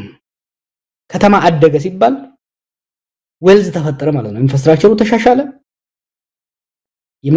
የአስተዳደራዊ አገልግሎት ተሳለጠ፣ የስራ ዕድል ሰፋ፣ ደሞዝ ጨመረ፣ ኑሮ ተሻሻለ ማለት ነው። አንድ ጊዜ ጀምረው ነበር አስጣልናቸው ተረባርበን እንደ ሲንጋፖር አዲስ አበባ እንደ ሲንጋፖር እናደርጋለን ምናምን። ሲንጋፖር መብራቷ ከመውጣቷ በፊት እኮ የስራ ዕድልን ያስፋፋችው፣ ኳሊቲ ኦፍ ላይፍ ነው ያሻሻለችው፣ የሰራተኛውን ብቃትና ገቢ ነው የጨመረችው፣ ኢንፍራስትራክቸር ነው ያስፋፋችው። ምን ኢንፍራስትራክቸር ነው ያስፋፉት ከመብራት በስተቀር? መብራት መንገድ ላይ ከማውጣት በስተቀር ፎቶ መነሳት። ሂ ኢዝ ክሬዚ እኮ። እኔ ኦሮምኛ አንዳንዴ ስለዚህ ሲነሳ የምናገረው ነገር አለ። እስቲ ኢማጂን አንተ ልጅ ሆነህ እናትህ ፊትን ቀብታ ወይ ደግሞ ቅባት ቀብታ አሰማምራ ምናምን ሁሌ ወደ ባዶ ነው። ትምህርት ይገባል። ሰው መጀመሪያ ቤዚክ የሆነው ከተሟላለ በኋላ ነው ስለ ቁንጅና ስለ ውበት እኮ ሰከንደሪ ኢሴንሻል አይደለም። እና አሁንም ደግሞ ሊከራከሩ ይፈልጋሉ። እንደዛ ከሆነ ታዲያ ለምንድን ነው አሁን የማዳበሪያ ፋብሪካ ልንሰራ ነው በቃ የኢትዮጵያ የግብርና ችግር ሊፋታ ነው ብለው ከፍ አድርገው እኛም እኮ ያያልን የነበረው ምንድን ነው ከመብራት ብልጭልጭ መብራት ይልቅ ከሪዞርቶች ይልቅ ትውልድን የሚለውጠው ምንድን ነው? ትውልድን የሚለውጠው የኢኮኖሚው መሸጋገር ነው። የግብርና ልማት እየሰፋ ሄዶ ተረፈ ምርት እዛ ሰርፕለስ ተፈጥሮ የማኑፋክቸሪንግ ሴክተሩ እየሰፋ ሲሄድ በግብርናው ላይ የተሰማራውን ወጣት ወደ ማኑፋክቸሪንግ አስገብቶ ከዛ ሰርቪስ ሴክተራችን ሲሰፋ ኢኮኖሚያችን ፋውንዴሽኑ እየሰፋ በስራ ላይ የሚሰማራውም ሰው የሚያገኘውን ገቢ እየጨመረ ሲሄድ ነው። ሀገር ማለት ህዝብ ማለት ነው፣ ሰው ማለት ነው። የዛ ሀገር ዜጎች ሀብታቸው እየጨመረ ብቃታቸው ዕውቀታቸው እየጨመረ ሲሄድ ሀገር አደገ እንላለን። ለሀገር መሰረት የሚሆነው ለምሳሌ ገርድ ወይም ደግሞ ህዳሴ የሀገር መሰረት ነው። ምክንያቱም ጂኦፖለቲካሊ የተሻለ ቦታ ላይ ያስቀምጠናል፣ ለሚቀጥለው ትውልድ ይጠቅማል። ለዛ ነው የሀገራችን ዜጎች ከላይ እስከታች ተረባርበው ራሳቸው አቅም ይሄን ሊሰሩ የቻሉት። ምክንያቱም ከትውልድ ጥቅም አለው። የአውራ ጎዳና ላይ ብልጭልጭ መብራት ለዛውም አንድ አመት የማይቆይ የቻይና አርቲፊሻል ዛጋ ተክሎ ለሚቀጥለው ትውልድ ምን የሚጠቅመው? ሪዞርቱን እንውሰደው። እነዚህ ሪዞርቶች ለምሳሌ ሪዞርት መስራት አለበት ሀገራችን ውስጥ። ሪዞርት ግን የግሉ ባለሀብት ሊሰራው የሚገባ ነው። ኢኮቱሪዝም ይችል በለለና ላቆ ስለ ኢኮቱሪዝም ይናገራሉ። ፈረንጅ ሀገር ነው አንተ ምን የምትኖረው? ፈረንጅ አፍሪካ የሚሄደው ምን ሊያይ ነው? ሁለት ነገር ለማየት ነው የሚሄደው። ታሪካዊ ቅርስና ተፈጥሯዊ መስህብን ነው ለማየት የሚሄደው። ቤዚካሊ አራዊቶችንና ታሪካዊ ቅርስን ለማየት ነው የሚሄደው። ኢትዮጵያ ቱሪስት የሚመጣው ሶፍ ዑመርን ለማየት፣ ፋሲለደስን ለማየት፣ አክሱምን ለማየት ላሊበላን ለማየት ነው። ፈረንጅ የሚመጣው የባሌ ተራሮች ወፍን የሰሜን ተራሮችን ዋሊያ ለማና ያላ ለማየት ነው እንጂ የሚመጣው ሪዞርት ለማየት ሪዞርት በየኮርነሩ ያለው ዝማ ሪዞርት እንትንም ሃይቅማ እኮ በየኮርነሩ አለው። ያሻሽቶ እኮ ነው በሀገሩ የሌለውን አውሬ ለማየት በሀገሩ የሌለውን የታሪካዊ መስህብ ለማየት ነው የሚመጣው። ምን ሼም የለም እንዴ? ላሊበላና ዘግቶ ጎንደርን ዘግቶ ሶፍ ዑመር መሄድ አይቻልም በሴኩሪቲ ምክንያት። አክሱም መሄድ አይቻልም። ግን አሁን ወንጪ ቢውል ቦታ ለአንድ ባለሀብት ቢሰጠው አሳምሮ ይሰራዋል። ጥሩ ነው። ወንጪ ላይ ያ ሁሉ ግርግር ተደርጎ በቃ የኢትዮጵያና የኦሮሞ ትንሳኤ ምናምን ተብሎ መንግስት የሚወስደው ሰው ብቻ ነው እዛ የሚሄደው። በዛም ላይ አሁን በቅርቡ የምንሰማለው የሲንቄ ባንክ የሚባለው ለአንድ አርቲስት 20 ሚሊዮን ፕሮሞት እንድታረግ 20 ሚሊዮን ሰጣታሉ። በአመት እኮ 20 ሚሊዮን አያመጣም ቦታው። አሌላ ከላ ቢዩቲፉል ፕሌስ ጓደኛ ሄዷል። አንድ ባልደረባ አምና ሄዶ ነበርና በጣም ቆንጆ ነው። ግን በግለሰብ ነበር መሰራት ያለበት። በወር 2-3 ሰው ቢሄድላቸው ምንም ገቢ ስለሌለው ብድግ አድርጎ ለዚህ ለፈረደበት ኤርላይንስ አስረክቦ ኤርላይንስ አሁን ወጪውን እየቻለ ነው ማለት እና የቱ ነው ለትውልድ የሚጠቅመው? ለትውልድ የሚጠቅመው ግብርናችንን ማዘመን፣ አውራ ጎዳናዎቻችን ማዘመን፣ የባቡር ሀዲዶች የንግድ መስመሮቻችን ከዳር እስከ ዳር ከመተማ አዲስ አበባ፣ ከጋምቤላ አዲስ አበባ፣ ከመቀሌ አዲስ አበባ የባቡር መስመሮችን መዘርጋት፣ የግብርና ምርቶቻችን በፍጥነት ለምሳሌ አቮካዶ አሁን ኢትዮጵያ ውስጥ ፖፑላር እየሆነ ነው። በቅርቡ ሳናግራቸው ነበር አቮካዶ ላይ እየተሰማሩ። ችግራቸው ምን እንደሆነ ታውቃለህ? ከዚህ ደቡብ ውስጥ ነው በብዛት የሚመጣው። ከደቡብ ጭነው ሲያመጡት ቢሮክራሲው ምኑን አልፈው ሲያመጡት ይበላሽባቸዋል። ኢማጂን ባቡር ቢኖር በፍጥነት ሊወጣልህ ይችላል እና ይሄን ሁሉ የቡና ጭነ ምርታችን ሌሎች ምርቶችን በተሳለጠ መልኩ እንዲህ ከተፈለገ ኢንፍራስትራክቸር ላይ ነው። ቅድም እንዳልኩት አብይ ይሄ የጣለው ይሄ በአቋራጭ ሀብታም እንደሚሆኑ ሰዎች ኢትዮጵያን በአቋራጭ ሀብታም ማድረግ የሚችል ይመስለዋል። ኢትዮጵያ ሀብታም የምትሆነው ግብርናዋ ሲዘምንና ምርታማነቱ ሲዘምን ሲጨምር፣ የማኑፋክቸሪንግ ሴክተራችን ተስፋፍቶ ወጣቱን ማቀፍ ሲጀምር፣ የፋይናንሻል ሴክተራችን እየተጠናከረ ሲሄድ ብቻ እንጂ ድህነትን የማጥፋት ሳይሆን ድሃን የመደበቅ ስራ እኮ ነው ኢትዮጵያ ውስጥ የተካሄደ ያለው። መብራቱን ብልጭ አድርጎት ከኋላ ያሉ ፍርስራሽ ቤቶች እንዳይታዩ ረጃጅም አጥር አድርጎ ድህነትን መደበቅ። እንዲህ አይነት ነገርማ ድህነትን መደበቅ ድህነትን ሊያጠፋ አይችልም። እንግዲህ ጀዋር ምናልባት ሰሞኑን የኮሚኒኬሽን ቢሮ ኃላፊው ዶክተር ለገሰ ቱሉ አብይ ላይ ያተኮራችሁ ለማለት ይመስላል። ያው ጠቅላይ ሚኒስትሩን በስም አልጠቀሰም። ግለሰብ ላይ ያለ ጥላቻ ነው እንጂ ልማቱ አይን የሚደበቅ አይደለም፣ በደንብ የሚታይ ነው። ስለዚህ ግለሰብ ላይ ያነጣጠሩት ይሄ ከጥላቻ የመነጨ ነው በሚል እሱን ተውት አትንኩት አይነት ጽሑፍ ጽፏል። ያው የለገሰ ቱሉን ጽሑፍ ብዙ ጊዜ የምንመለከተው እንደ አንድ ቃል አቀባይ አድርገን አይደለም፣ የራሱን ስሜት ብቻ የሚዘረግፍበት ነው በማህበራዊ ሚዲያው ላይ። ግን እንዴት አየው? የግለሰብ ጥላቻ ነው ወይስ አብይ ላይ ባለ የግል ጸብ፣ አብይ ላይ ባለ ምናልባት ሁላችንንም በዚህ ይኮንኑናል፣ አብይ ላይ ባላችሁ እንጂ ልማቱ ጠፍቷችሁ የሚታየው ነገር አጣችሁት አይደለም ይላል። ደው እዚህ ላይ መልስ መስጠት ይቻል ይሆን? አሁን አክቹአሊ የሆነ ነገር ካጠቁ በኋላ ከዛው ከቤት 4 ኪሎ አካባቢ የተነገረኝ ስለ ኦቪድ የጻፍኩት ነገር ነበር፣ ያወጣሁት ዶክመንት ነበር።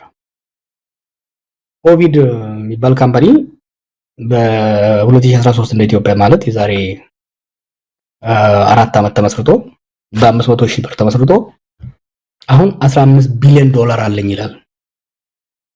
ስለ ኤፈርት ነበር አይደል? ኤፈርት አንፌር በሆነ መልኩ ማርኬቱን ዶሚኔት አደረገ ብለን ስንታገል ነበር ድሮ። ኦቪድ አሁን ኤፈርት ሆኗል። የዛ ካምፓኒ አንዱ ኦነር ዮናስ ይባላል። ሁለተኛው ወይዘሮ ሰበሪ ናቸው። አይታወቁም፣ የሉም። እና ምንድነው ሩመር ነበር ከተማ ውስጥ ሳይለንት ፓርትነሩ ፐብሊክሊ የኛ ስትራቴጂክ ፓርትነር ጠቅላይ ሚኒስትር ቢሮ፣ ከንቲባ ቢሮ፣ የፌደራል ቤቶች ይላል። ያለምንም ጨረታ ነው ኮንትራት የሚያሸንፈው። ዶላር ለሌሎች ሪዘርቭ ሲደረግ ቅድሚያ ለነሱ ነው የሚሰጠው። ምንድነው የበኩር ልጅ ያደረገው ብለን ስንጠይቅ ለካ ከአብይ ጋር ፓርትነር ናቸው።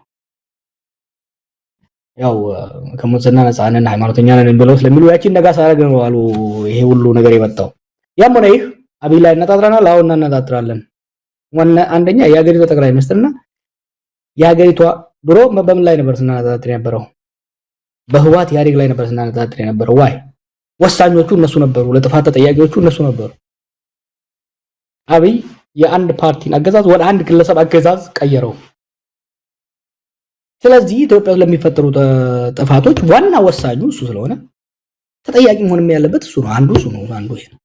ሁለተኛ ስትራቴጂካሊ ለምን ነው እሱ ላይ የምናነጣጥረው? አብይ በኦሮሞ ፕሮቴስት ጫንቃ ትግል ስልጣን የያዘ በኢትዮጵያ ስም እየማለ ስልጣኑን አጠናከረ። አሁን ደግሞ በኦሮሞ ብሔርተኝነት ተወሽቆ የኦሮሞ መንግስት ነው ኦሮሞ ስለሆንኩ ነው የተነሱብኝ ብሎ ይከላከል ይፈልጋል። ልጅ ሆነን ታውቅ እንደሆነ አንዳንድ ልጆች አሉ በድንጋይ ወርሮ ሰው ይመቱና ሮጠው ቤታቸው ውስጥ ይገባሉ። አንተ ትናደድና ቤቱ ላይ ድንጋይ ስትወረውር ቤተሰቡን በሙሉ ታስቆጣለህ፣ ከቤተሰቡ ጋር ትጣላለህ። ኖ እኛ እንደዛ እናደርግም።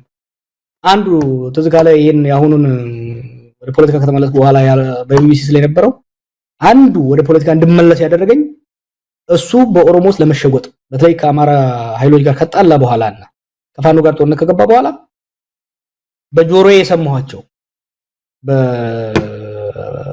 በአብይም በሌሎችም ሲደረግ የነበረው በጣም አደገኛ የሆነ ኦሮሞን እንደ መከታ እንደ ምሽግ ለመጠቀም ሲዘጋጁ ስላየን ነው ለራስህ ሄደህ ከማንም ጋር ከሁሉም ጋር ተጋጭተህ መጥተህ አንድ ማህበረሰብ ውስጥ ልትወሸቅ አትችልም። አብይ ሁለት ቦታ ነው መወሸቅ እየሞከረ ያለው ማለት አንዱ ኦሮሞ ውስጥ ነው፣ አንዱ ፕሮቴስታንት ውስጥ ነው። ኦሮሞቹ ጋር ይመጣና ይሄ እኮ የኦሮሞ መንግስት ነው፣ ልጃችሁ ነው፣ ያባገዳ ልጅ ነው፣ ለዚህ ነው ትግሬዎቹ፣ አማራዎቹ፣ ሰማይኖቹ የተነሱበት ብሎ ሄዶ የጎንደር ላይ ሰው ገሎ መቀሌ ላይ ሰው ገሎ መጥቶ ኦሮሞስ መወሸቅ ይፈልጋል። ኖ ፕሬዝዳንቶችንም ደግሞ ይሰበስብና ይሄ እኮ ፕሬዝዳንት ስለሆነ ነው እንደዚህ የሚነሱበት። ኖ ሲያጠፋ ሲገል ሀገርን ሲያዘርፍ ሀገርን አሳልፎ ሲሸጥ ከኦሮሞ ጋር አልተወያየም፣ ከፕሮቴስታንት ጋር አልተወያየም። እሱ እየፈለገ ያለው ምንድነው? አጥፍቶ ሄዶ አንድ ማህበረሰብ ውስጥ መሸጎጥ ይፈልጋል። ኖ እኛ ግን እያደረግን ያለው ኖ እኛ ጆሮውን ጎትተን እያወጣን ብቻውን መገረፍ አለበት ብቻውን። ለዚህ ነው ጋሽ ለጌ ተከፉም አልተከፉም ከእንግዲህ በኋላ አብይ የሚሸሸግበት ማህበረሰብ ሊኖር አይችልም። ኦሮሞስ መሸሸግ አይችልም፣ ጅማስ መሸሸግ አይችልም፣ በሻሻው መሸሸግ አይችልም፣ ፕሮቴስታንቱ መሸሸግ አይችልም፣ የትም አይችልም። ለኢትዮጵያ ጥፋት፣ ለኢትዮጵያ ችግር፣ ኢትዮጵያ ለገባችበት ቀውስ ዋነኛው ችግር ሰላም እንዳይሰፍን ከእስር ቤት ከወጣ በኋላ ለ3 ዓመት ሰላም ስሞክር ነበር። ይሄ መቀጥለው የምናገረውን ከዋሻው ዲሲ ያለው አምባሳደር ያውቃል፣ አለሙስሊም ያውቃሉ፣ ሌሎቹ ያውቃሉ። የኦሮሞና ገና ፋኖ ትግል ወደ ጥልቅ ትግል ሳይገባ ይሄ ነገር እያባባሰ እንዳይሄድ መወያየት አለብን። በዚህ ጉዳይ ላይ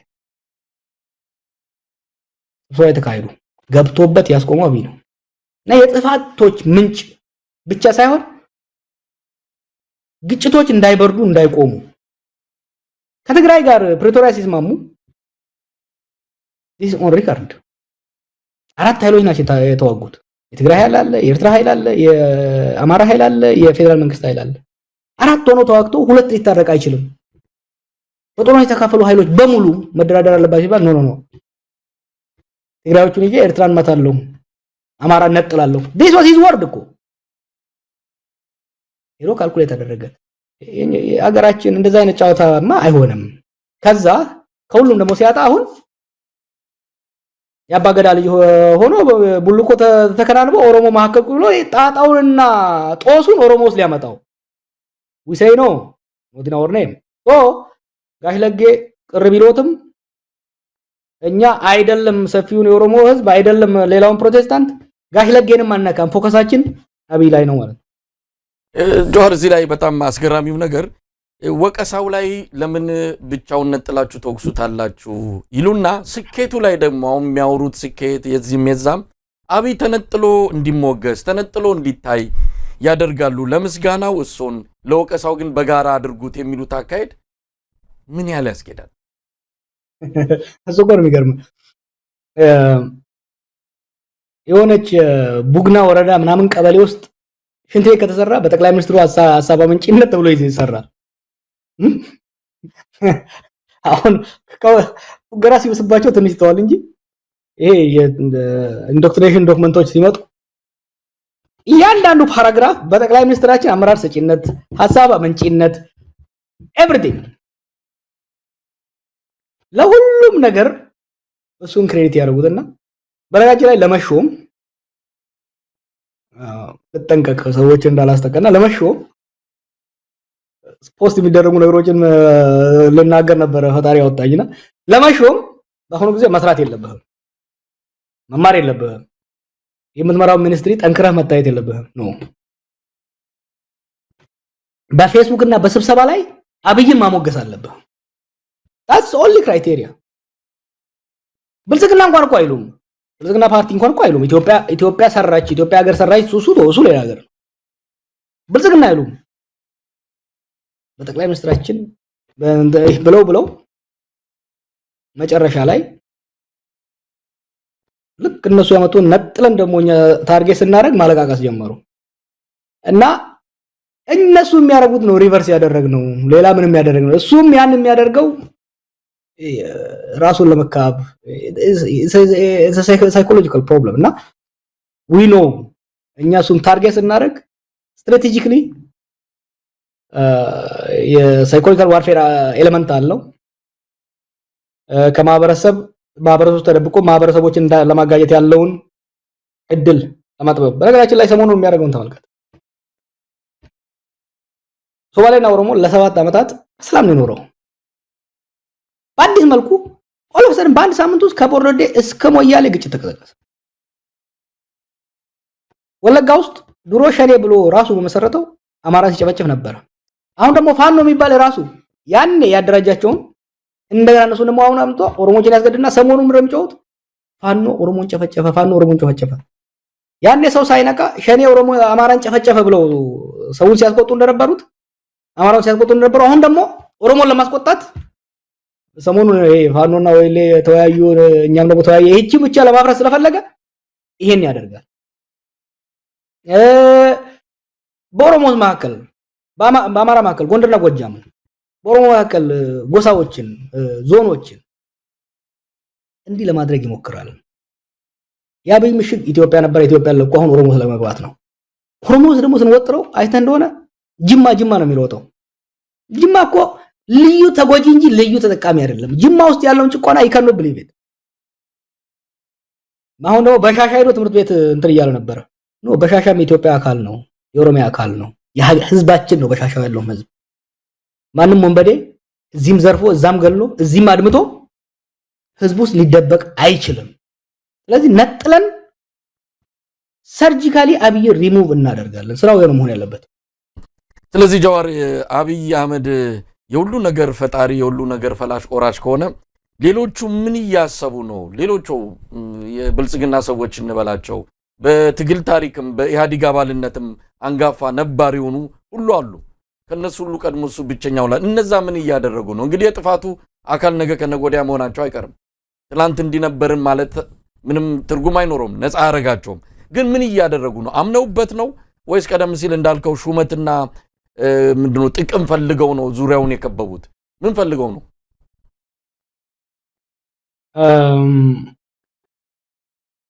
እሺ እነኚህ እኮ ሰርቫይቫሊስቶች ናቸው አንደስትቤት አታርጋቸው ስለዚህ ለ27 አመታት ለ26 ተኩል ለህዋት ሲላላቁ ከርመው ህዋት መውደቋን ሲያቁ ከኛ ቀድመው ህዋትን መውቀጥ እኛ በዱላ ስንገርፋ በዘነዘና የጀመሩት እነሱ ናቸው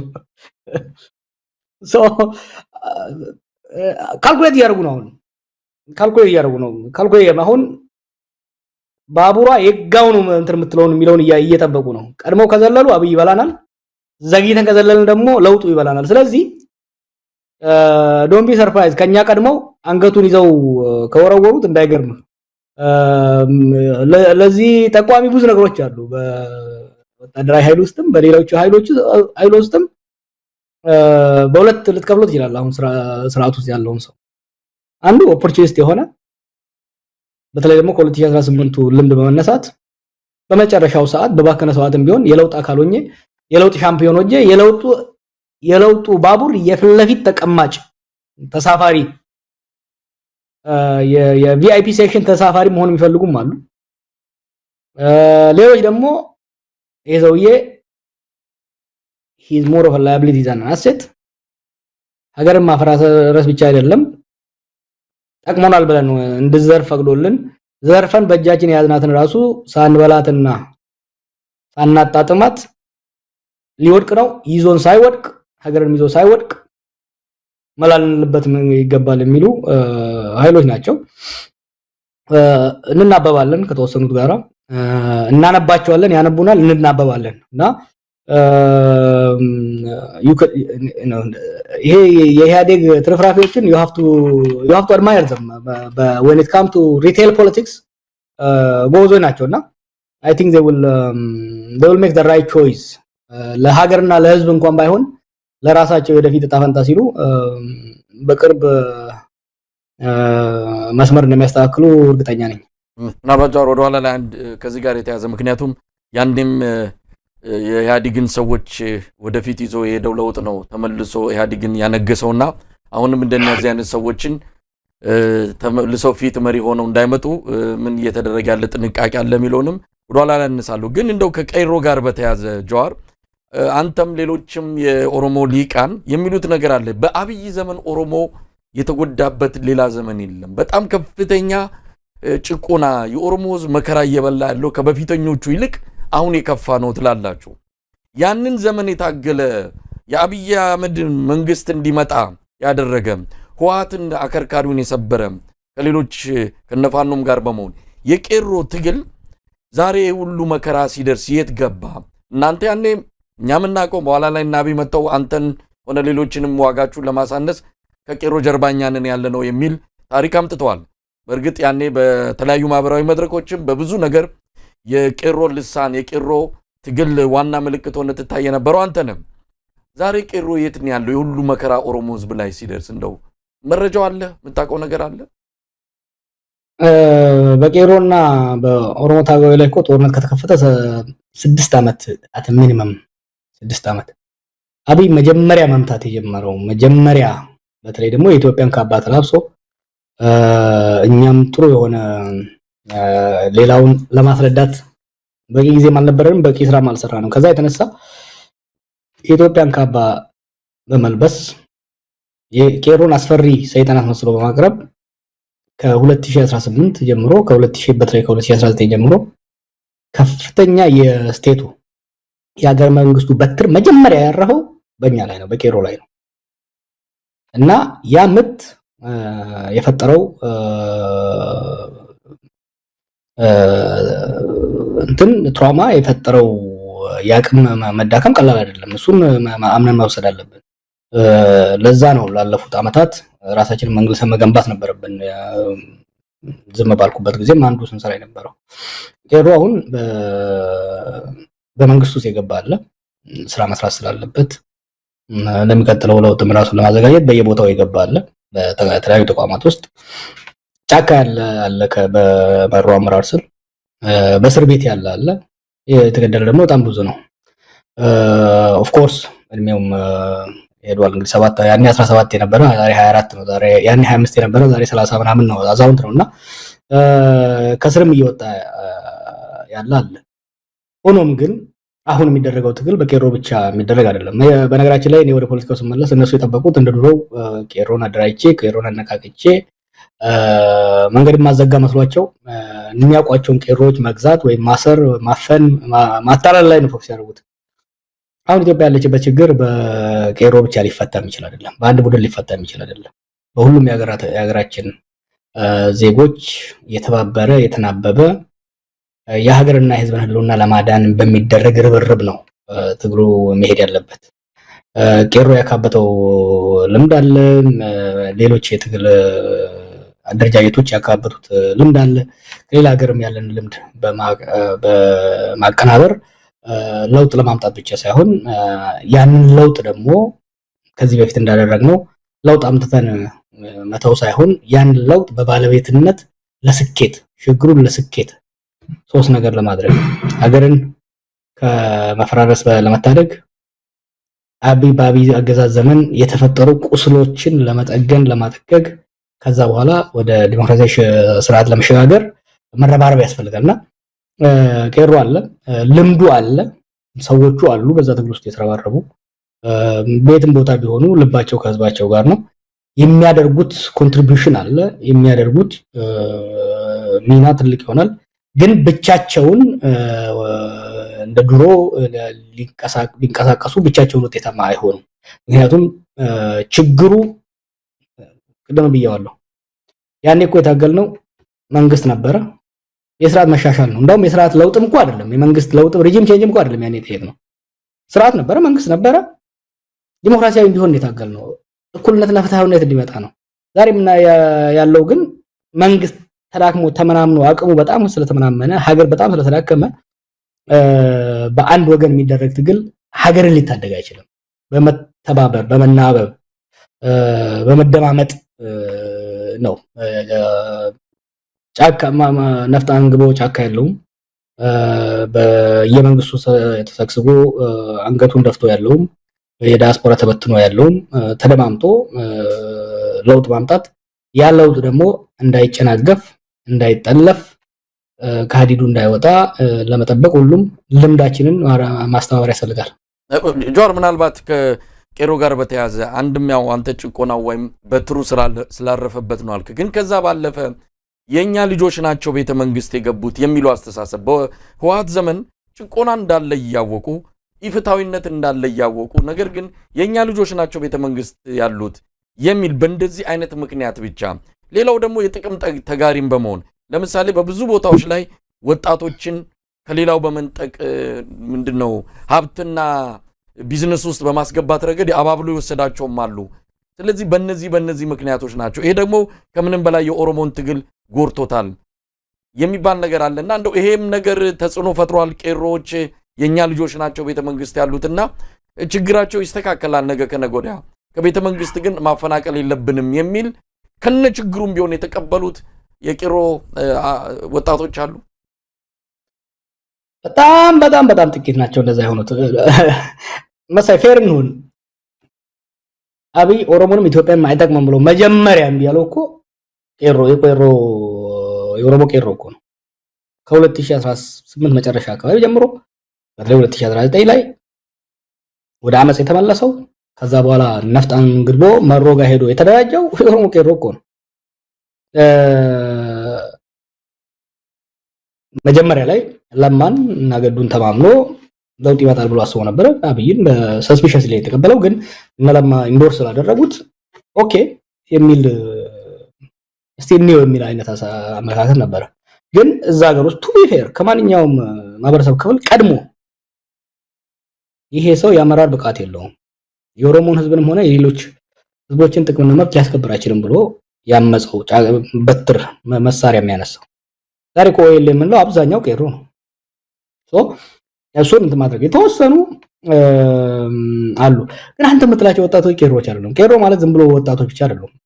ይሄ በነገራችን ላይ ብዙዎቹ አሁን ይሄ ተረኛ ነን ባለጊዜ ነን ብለው ጎና ላይ የሚያወደረድሩት ድሮም የወዴት ተላላኪ የነበሩ ናቸው። ድሮም የደህንነት መስሪያ ቤቱ ኢንፎርማንት የነበሩ ናቸው። አይ ካን ኔም ኔምስ። የቄሮ ትግል አካል ሆነው ከዲያስፖራ የተመለሱ የተወሰኑ አሉ። ተሳክቶላቸዋል። ከዲያስፖራ የተወሰኑ ለመሳብ እነሱንም ራሱ ተጠቅሞባቸው እኛ ላይ ያዘምቷቸው ተፍቷቸዋል። አሁን ጊዜ የሉም እነሱ። ሀገር ቤት ግን በሚገርብ መልኩ ይሄ ስርዓት የኦሮሞን ህዝብ ይጠቅማል ብለው የተገዙ በጣም ጥቂት ናቸው።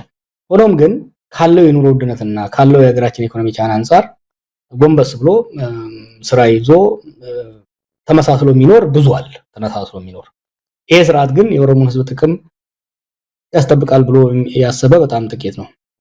ይኸውልህ ፌዙ እኮ ነበረ ወደ ኋላ ለማ የኦሮሚያ ፕሬዝዳንት በነበረበት ወቅት በተወሰነ ደረጃ ቄሮች ወደ መንግስት ገብተው ነበር።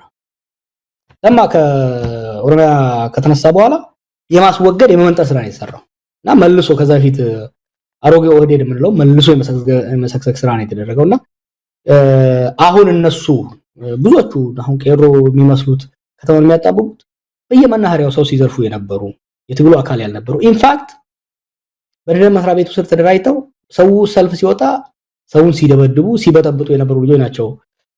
አሁን በወጣት ስም ወይም በቄሮ ስም የሚታዩት አብዛኛው ቄሮ ግን ወደዛ አልተቀላቀለም። ኢንፋክት አብዛኛው ቄሮ ጫካ ነው የገባው።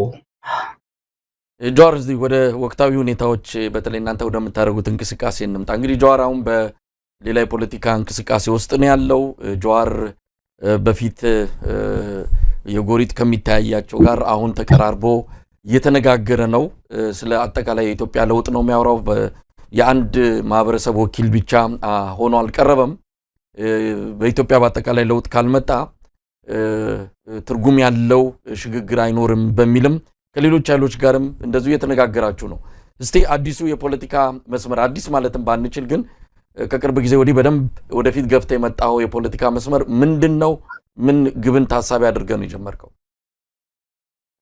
አሳይኔ ከማንም ጋር ጎሪጥ አይቻላቅም። ከሁሉም ጋር ባላንጣም ያሳብ ባላንጣም ብንሆን ስታርባክስ አብረን ስንጠጣ እንደነበር እንዳረሳ እና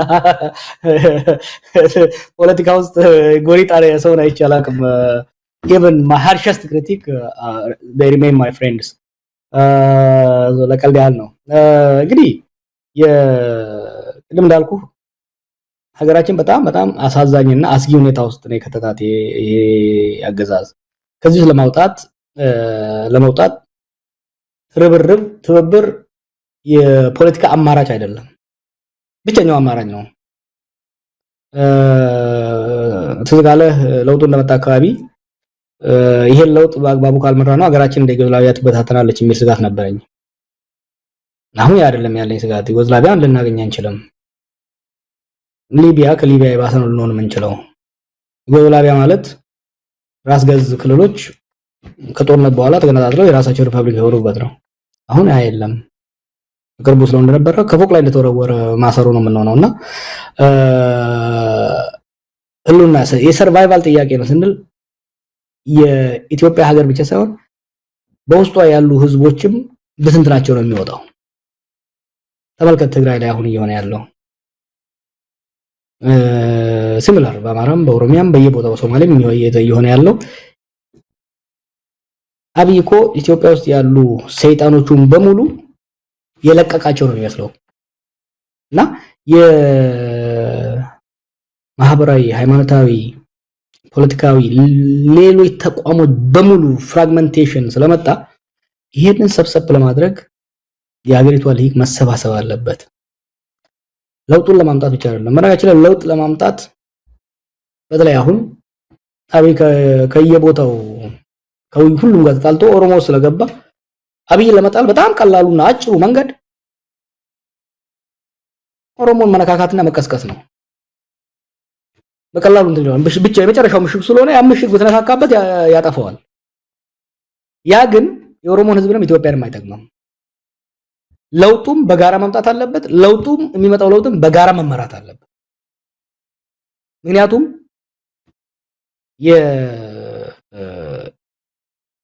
የፖስት አብይ ከስልጣን ከተወገደ በማግስቱ ያሉ ቀናቶችና ወራቶች ለህዝባችን በጣም በጣም ወሳኝ ናቸው።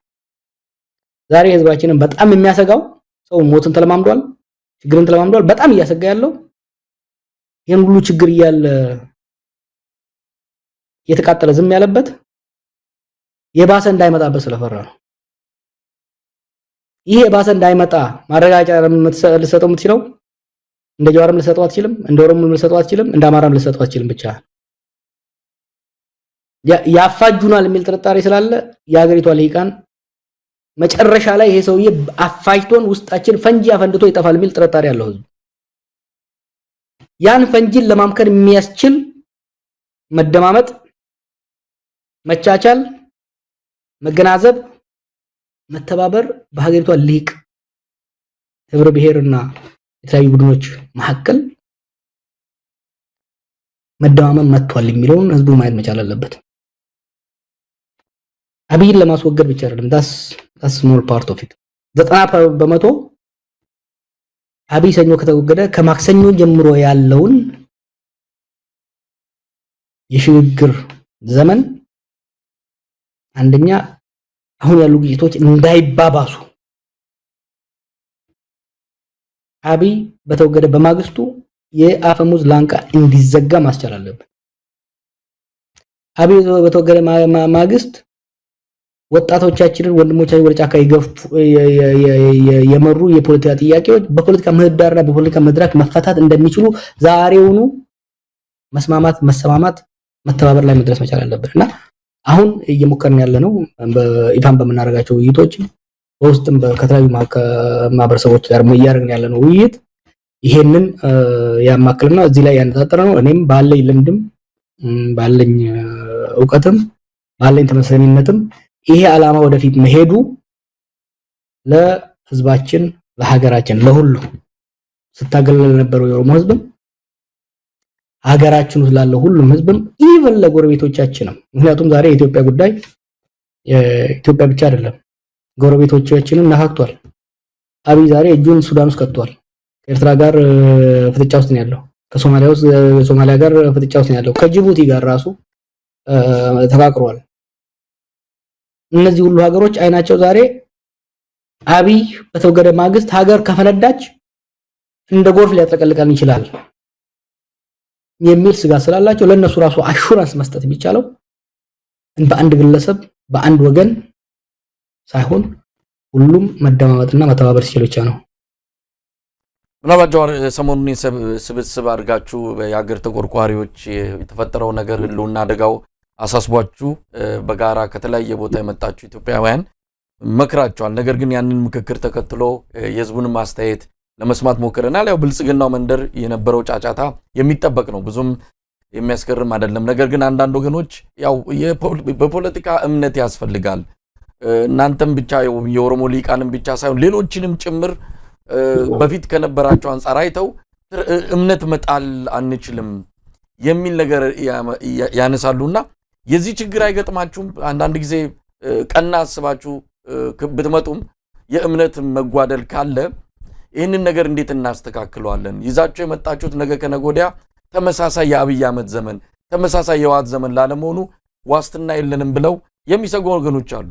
ከዚህ አንጻር ይህንን ክፍተት ለመድፈን ምን ማድረግ ይጠበቅባቸዋል? አይ ብራዘር ትረስት ኢዝ ኢርንድ ኖት ጊቨን ነው። እኔ ደስ ስለሚለኝ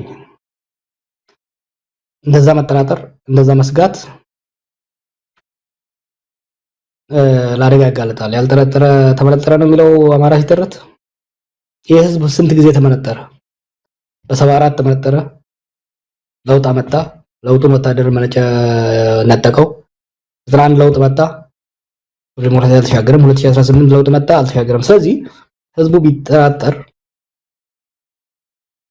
በኦሮሞ ተረት አለ ሰውየው እዚህ ጋር ጠባሳው ምንድነው? እሳት ነው ያቃጥለኝ አለ። እዚህ ጋር እሳት ነው ያቃጥለኝ። እዛ እሳት እንዴ አንዴ አቃጥሎህ ሁለተኛ ሲደግመው ምን ሲሰራ ነበር አለ። ስለዚህ ህዝባችን በተደጋጋሚ የተፈጠሩበት ክህደቶች፣ በደሎች ቁስል ፈጥረውበታል። ጠባሳ አለው እና ቢጠራጠር አይገርመኝም፣ ተገቢም ነው። ስለዚህ የፖለቲካ አመራሩ የፖለቲካ ሊቁ በስራው በትጋቱ ራሱን ያንን የትረስት ዲፊሲት የጥርጣሬ ውዝፍ እየቀነሰ መሄድ መቻል አለበት እና ያንን በስራ እንወጣዋለን ብዬ ነው የማምነው። አዳዲስ አይደለንም። አቋማችን ስራችን የታወቀ ነው። በስራ ግን በሂደት በስራ በምናደርገው ውይይቶች በመናቀርበው ፍኖተ ካርታ የህዝባችንን እምነት ከጊዜ ወደ ጊዜ እያዳበርን እንሄዳለን ብዬ ተስፋ አደርጋለሁና we just that's the only way forward ብላንክ ቼክ ኢትዮጵያ ህዝብ እንዲሰጠን ለማንም እንዲሰጥ አልፈልግም። መጠራጠሩ ትክክል ነው። ስለዚህ it's up to us ተጠራጠሩ፣ ግን አዳምጡን ነው ለኔ መልእክት ለህዝባችን። ተጠራጠሩ፣ ጠይቁ፣ አዳምጡ፣ ምን ነግራችሁን መዝኑ፣ ግን አዳምጡን። ተስፋ ቆርጣችሁ በር ዘግታችሁ ጆሮአችሁ ዘግታችሁ አትቀመጡ። አዳምጡን። በሂደት የምንለውን ነገር እየሆንን የምናሳይ ከሆነ ደግፉን። ለውጡ ራሱ ሲመጣ ስምምነቶች በወረቀት ከተቀመጡም በኋላ ራሱ እነሱ ሳይሸራረፉ እንዲተረጉሙ ከተፈለገ ህዝብ በተደጋጋሚ መጠርጠር አለበት፣ በተደጋጋሚ መጠየቅ አለበት፣ በቀጣይነት ባለው መልኩ ጫና መፍጠር መቻል አለበት። ይሄ ብቻ ነው ጋራንቲ ለፖለቲካ አመራር ለገባው ቃል ታማኝ ሆኖ ለማስፈጸም የሚችለው ጠያቂ ማህበረሰብ፣ ጠርጣሪ ማህበረሰብ፣ ጫና ፈጣሪ ማህበረሰብ ሲኖር ብቻ ነው። ጆር እንደው የአማራ ህዝብ ትግል እያካሄደ ነው። ያው ፋኖ በትግል ውስጥ እንዳለ ይታወቃልና አንዳንድ የኦሮሞ ፖለቲከኛ አሁን አዳዲስ የፖለቲካ እይታዎችንና እንቅስቃሴዎችን እያደረክ ነው ያለውና ከዛ አንፃር የአማራ ህዝብ ትግል ወይም ደግሞ ፋኖ የሚያደርገውን እንቅስቃሴ እንዴት ነው የምታየው? የኦሮሞ ህዝብ ከዚህ አንፃር መስጋት አለበት? ይህን ትግል ነገ ከነገ ወዲያ ብዙዎች እንደሚሉት በተለይ አብይ ጋር የተጣበቁ ሊቃን እንደሚሉት ይሄ ትግል የብሔር ብሔረሰቦችን መልሶ ጭቆና ውስጥ ለመክተት አሁንም የአንድ ብሔር የበላይነት ለማምጣት ነው በሚል በዚህ ስጋት ብቻ የሚያዩትም አሉ። ከዚህ አንፃር አንተ እንዴት ነው የምትመለከተው የአማራን ህዝብ ትግል? ኦክ ፋኖች እኮ ከማርስ አልወረዱም እንዴ? ከኛ ጋር ሲታገሉ የነበሩ ልጆች እኮ ናቸው። ግማሾቹ ኤርትራ የነበሩ ናቸው። ግማሾቹ በትግል ወቅት ኮርኔት አብረን ስናደርግ የነበሩ ልጆች ናቸው። ባህር ዳር አግኝቻቸው ነበር። ሪሜምበር አዳዲሶች እኮ አይደሉም።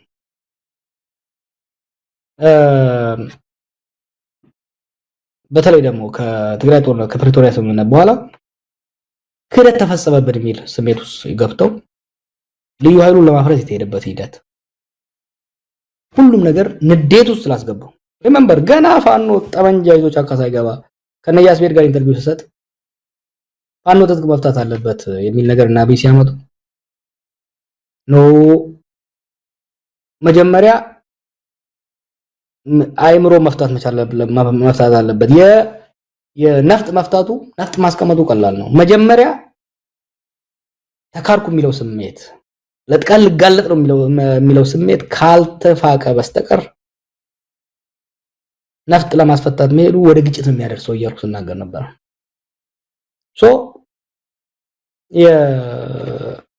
በዚህ ተክጃለሁ የሚለው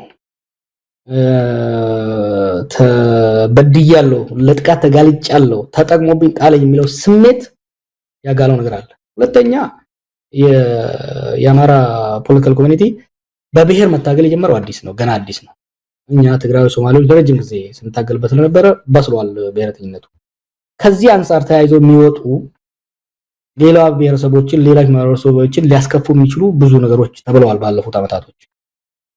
በትግል ማቹር እያደረጉ ይመጣሉ። አሁን ላይ እንደዛ አይነት ነገር አሰማም። ያንም ስለነበረው ነው ምንድነው እዚህ ጋር ፋኖች የሚሉትን እንደርስ እያርኩ አይደለም። I believe in human improvement እና አንድ እሱ ነው። እነሱም እያሻሻሉ ፖሊሽ እያደረጉ ሪያሊስቲክ የሆነ አቋምና ጥያቄያቸውን እያቀረቡ መሄድ አለባቸው። ሌላው ማህበረሰብም ሊረዳ መሄድ አለበት። ዋናው ነገር ግን ምንድነው ኢትዮጵያ ውስጥ ወይሌ ላትወድ ትችላለህ፣ ፋኖ ላትወድ ትችላለህ፣ ግን they are fact of life። ለምሳሌ እኔ የሰላማዊ ትግል ወይም ደግሞ የህዝብ እምቢተኝነት የትግል ስልት አቀንቃኝ ነኝ። ከአርምድ ስትራግል በነፍጥ ከሚደረግ ትግል ይልቅ ህዝባዊ እምቢተኝነት ማምን ሰው ነኝ። በዛ ነው ስራ የነበረው። አሁን ባለው ኢትዮጵያ ሪያሊቲ ኦኤልኤን ኢግኖር አድርገህ ፋኖን ኢግኖር አድርገህ ቲዲኤፍን ኢግኖር አድርገህ ኢትዮጵያ ውስጥ ሰላም ልታስበው አትችልም። እነዚህ ኃይሎች ላይ በድርጊትም በቃልም በማህበረሰቦች መካከል ክፍፍል የሚያመጣ በማህበረሰቦች መካከል ስጋትና ፍራቻን የሚያመጣ ቃልም ሆነ ድርጊት እየተቆጠቡ በዲሲፕሊን የታነጸ ለነጻነት የሚታገል ገበሬውና ማህበረሰቡን ለጉዳትና ለጥቃት የማያጋለጥ ስልት እንዲከተሉ ጫና በማድረግ ነገር ግን ነፍጥ ያስነሳቸው ያገዛዝ በደል መሆኑን እውነታውን በማስገባት መሄድ ያለብን። ይሄ የከሌ በላይነት የከሌ በላይ ሁሌም የምለው ነገር ነው መሳይ። እንደ ኢትዮጵያ ህብረ ብሔር በሆነበት የብሔር ንቃት ኮንሽስነስ ከፍተኛ ደረጃ በደረሰበት ሀገር ውስጥ የአንድ ቡድንና የአንድ የበላይ ቡድንና የአንድ ግለሰብ የበላይነት ለማፍጠር የሚደረግ ሙከራ ኪሳራ ነው። ይሄን እኮ በህዋት ዘመን ነው ስንል የነበረው። ውጤቱ ምን ሆነ? ከዛ በኋላ አብይ ወደ ባሰው አመጣው። የአንድ ግለሰብ የበላይነት ለማምጣት ከኪሳራ ውስጥ ከተተን እና አሁን ደግሞ ነው አንደኛ አይቻልም። ኢትዮጵያ ውስጥ እንግዲህ በኋላ አምባገነናዊ የግለሰብም ሆነ የፓርቲ አምባገነናዊ ስርዓት ሊሸከም የሚችል የህዝብ ጫንቃም የለም፣ ሊጭን የሚችል መንግስታዊ አቅምም የለም፣ ሊኖርም አይችልም። ስቴት ካፓሲቲም የለም፣ ፖፑላር ቶለራንስም የለም። ስለዚህ የኦኤልኤ የበላይነት፣ የህወሓት የበላይነት፣ የፋኖ የበላይነት ይመጣል ወይ ደግሞ ልናመጣ እንፈልጋለን የሚለውም ይመጣል ብሎ የሚሰጋው ፕራክቲካል አይደለም። እናመጣለን ብሎ የሚያስብ የታጠቀ ኃይልም ካለ ሪያሊስቲክ አይደለም። በመላው ኢትዮጵያ ኦኤልኤ በኦሮሚያ ላይ የበላይነት ሊይዝ አይችልም። ፋኖ በአማራ ክልል ላይ የበላይነት ሊይዝ አይችልም። ህወሓት በትግራይ ላይ የበላይነት ብቸኛው ሆኖ መቀጠል አይችልም እንደ ድሮ። we're seeing the challenge አሁን we're seeing it እኮ። ስለዚህ ህዝባችንም ስጋቱን ቆጠብ ያድርገው፣ የታጠቁ ወንድሞቻችንም ቀረርቷቸውን ቆጠብ ያድርጉ። ከእንግዲህ በኋላ ኢትዮጵያ ውስጥ ተወያይቶ ተደራድሮ ተቻችሎ ከድርድር የተረፈውን ለህዝብ ውሳኔ አቅርቦ ብቻ ነው አብረን መኖር የምንችለው። ይሄ ነው ሰሪ ጆር እንደው ይህን ጥያቄ ሳላነሳ አላልፍም። ይሄ ምክክር ኮሚሽኑን በተመለከተ ነው። እንግዲህ ምክክር ኮሚሽኑ አንድም በእናንተ ላይ ከሚቀርቡት ትችቶች አንዱ አገዛዙ በዚህ ደረጃ ርቀት ሄዶ ነገሮች በንግግር በምክክር ይፈቱ ብሎ ባህር ማዶ ድረስ ሰዎችን እየላከ በዚህ ደረጃ ከፍተኛ ርብርብ እያደረገ እናንተ ሌላኛውን መንገድ ነው የመረጣችሁት በሚልም ትወቀሳላችሁ። እናንተንም በዓለም አቀፉ ማህበረሰብ ለማሳጣት የምክክሩን ኮሚሽን እንቅስቃሴ እንደ አንድ መሳሪያም እየተጠቀመው ነው። ስለ ምክክር ኮሚሽኑ ምንድነው ያንተ መረዳት? እኔንና ልደቱንና ገዱን ለማግኘት እኮ ወይም ደግሞ ሌሎቹን ለማግኘት ይልቃልን ለማግኘት ዋሽንግተን እኮ መምጣት አልነበረበትም። እዛው ፊንፊኔ ነበር እኮ እዛው ሲመሰረት እኮ ወደ አግኝተናቸዋል እኮ ተመስርተው ፕሮባብሊ በወር ነው በሁለት ወር ውስጥ ነው ከእስር ቤት የወጣሁት። እንደወጣው በሳምንት ነው በምናምን ጊዜ ነው ያገኘኋቸው። ቤቴ ጋብዤ አብረን ቁጭ ብለን ለሰዓታት ተወያየን። ሎክ የምክክር ኮሚሽን ሀገራዊ ምክክር የሚለው ሐሳብ ያኔ ፍኖተ ካርታ የጋራ ፍኖተ ካርታ የሽግግር ፍኖተ ካርታ ይውጣ ስንል ብቻዬን አብይ ያሻግራለሁ ስል ኖ ሀገራዊ ምክክር ኮሚሽን መቋቋም አለበት። በሀገራችን ውስጥ ያሉ ልዩነቶች በምክክር ፈር መያዝ አለባቸው ስንል ነበር። ምክክር ናሽናል ዳያሎግ የሚባለው ነገር በአንድ ሀገር ውስጥ በሁለት ደረጃ ነው ሊካሄድ የሚችለው። አንዱ ግጭት ለማስቀረት የፖለቲካ ጡዘትና ውጥረቱ ሲበዝ ያንን ለማለዘብ ወደ ምክክር ኮሚሽን ትሄዳለህ። አለለዚያ ከጦርነት በኋላ ድህረ ጦርነት ማለት በጦርነቱ የተፈጠሙ ስህተቶች፣ ክፋቶች፣ መከፋቶች፣ መገዳደሎች፣ ስብራቶች ለመጠገንና ብሔራዊና ሀገራዊ እርቅ ለማምጣት ሁለት የሚደረገው ሀገራዊ ምክክር ኮሚሽን ነገር ያልናቸው ምንድነው? ቅድሚያ መሰጠት ያለበት የታጠቁ ኃይሎች ጦርነት ተኩስ አቁም ተደርሶ የታጠቁ ኃይሎች ይሳተፉበት፣ የታሰሩ የፖለቲካ አመራሮች ይፈቱ፣ የምክክር ኮሚሽኑ የሚገዛበት ህግና የምክክር ኮሚሽነሮቹ ምርጫ የፖለቲካ ልቃኑን ባማከለ መልኩ ይደረግ ታማኝነት እንዲኖረው ረጅም ጊዜ ከዛ በኋላም በአካልም በስልክም በግለሰብ ደረጃም አንዳንዶቹንም በቡድንም ደጋግሜ ሳገኛቸው ነበር። ውጭ ሀገር መላክ አያስፈልግም ነው የምክክር ኮሚሽን። ፕሮፌሰር መራን እንደሚለው ዴድ ኦን አራይቫል ገና ከጅምሩ ነው የሞተው። አብይ የምክክር ኮሚሽን የሚፈልገው አንድ ነገር ብቻ እኮ ነው፣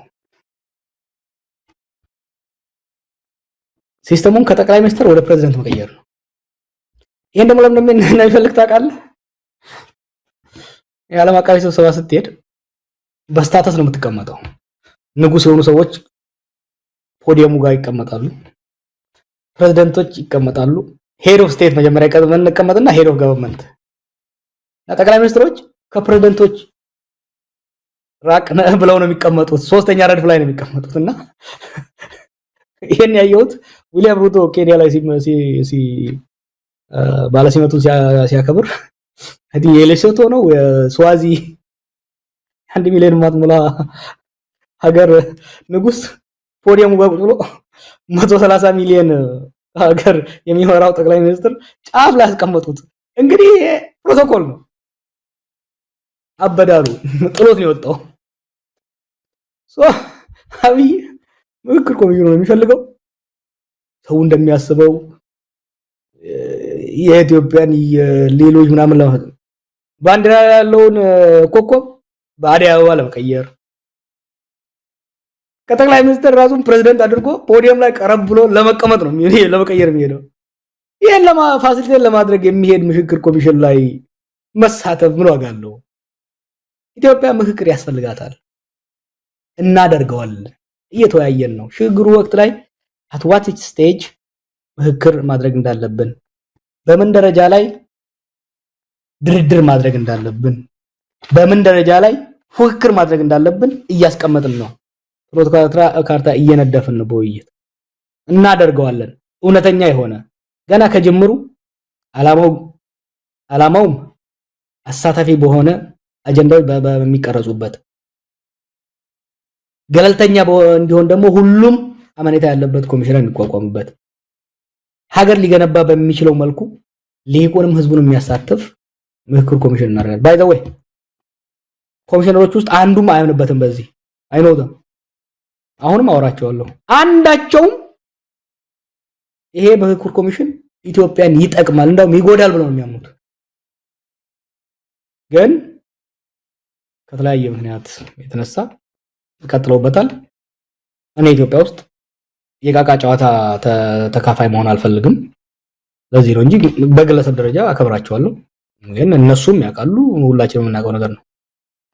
ጆር በመጨረሻ እንግዲህ ሌላ ጊዜ ያው በሰፊው እንገናኛለን። ይሄ የመገናኛ የመጀመሪያ ምንድነው መጋረጃ መግለጫ ቃለ መጠይቅ ነው።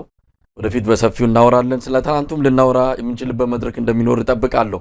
ግን ዛሬ በዋናነት የሰሞኑን ወቅታዊ ሁኔታዎች በማንሳት ነው ያገኘው።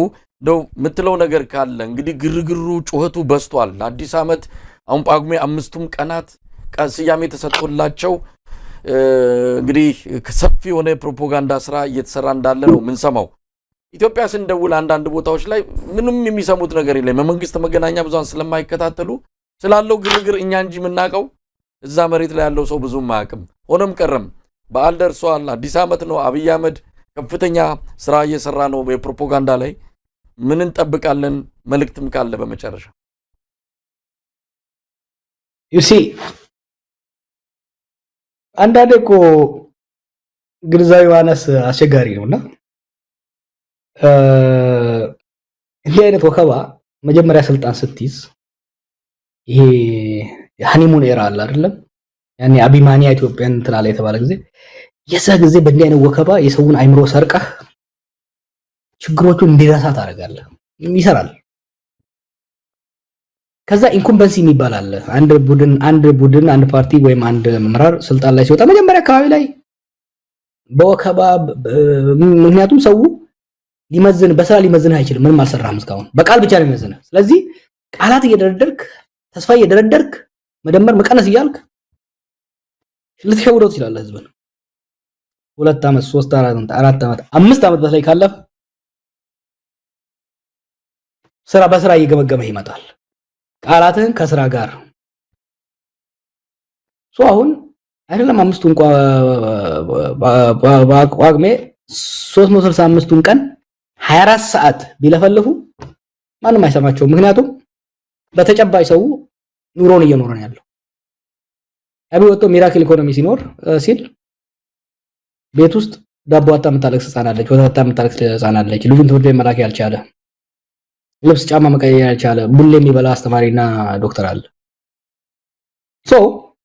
ፕራክቲካሊ አብይ በፕራክቲካሊ ተፈትኗል አይደለም እንደ አብይ ሀገርን ያፈራረሰ ሰው ተውና በዲሞክራሲያዊ ሀገር በሆነ ሀገር ውስጥ ኢንኩምበንት ስትሆን ኢቭን ውጤታማ ኢንኩምበንት ራሱ ስትሆን ቃልህ ድጋፍህ እየቀነሰ ነው የቃል ዋጋው እየቀነሰ ነው የሚሄደውና አይ ዶንት ቲንክ ብዙ የሚያዋጣ አይመስለኝም ስልጣን ትይዛለህ አንድ አገዛዝ አሰንዳንስ እንለዋለን ከዛ ኮንሶሊዴት ታደርጋለህ ወይ በጉልበት ወይ በህዝብ ፈቃድ ከዛ ፕሮቴክት ፕሪዘርቬሽን ውስጥ ገባለህ ከዛ ዲኬይ ነው የሚያደርገው አብይ በ7 ዓመቱ ከኮንሶሊዴሽን ወደ ዲኬይ ነው ሄደው የሥርዓቱ ኢኮኖሚያዊ የጸጥታ የፖለቲካል ዲፕሎማሲ አንድም ማህበረሰብ አብይ የኔ ነው ብሎ አብይ የሚታመንበት አንድም ማህበረሰብ የለም ፖለቲካ ማህበረሰብ ኮንስቲትዩንሲ የለም ሊታመንበት የሚችል የሴኩሪቲ ኃይል የለም ሰዎችን ሊገዛም ሆነ ህዝብን ሊያታልልበት የሚችል የኢኮኖሚ አቅም የለም so he is in decay ብንቶ ይወድቃል ይሄ 50 30 20 ምለው ነገር አለ ብንቶ ራሱ የሚወድቅ ስርዓት ነው so ይሄ ወከባ ብዙም አያሳስበኝም እኛም ስራችንን እንሰራለን ዲፌንሲቭ ላይ ናቸው እነሱ 85ኛው ደቂቃ ውስጥ ነው ያለነው ወይ ሜቢ ከዛ በላይ በየሰከንዷ ጎሉ ላይ ማኖ ይነካሉ because we are keeping pressure on them እኛ ኳሷን ማስገባቱን እንቀጥላለን መጨረሻ ላይ ፊሽካው ይነፋል ከፊሽካው በኋላ ደግሞ ሌላ ነገር ይመጣል ማለት ነው አመሰግናለሁ መሳይ it's good to be back with you በጣም አመሰግናለሁ ጃዋር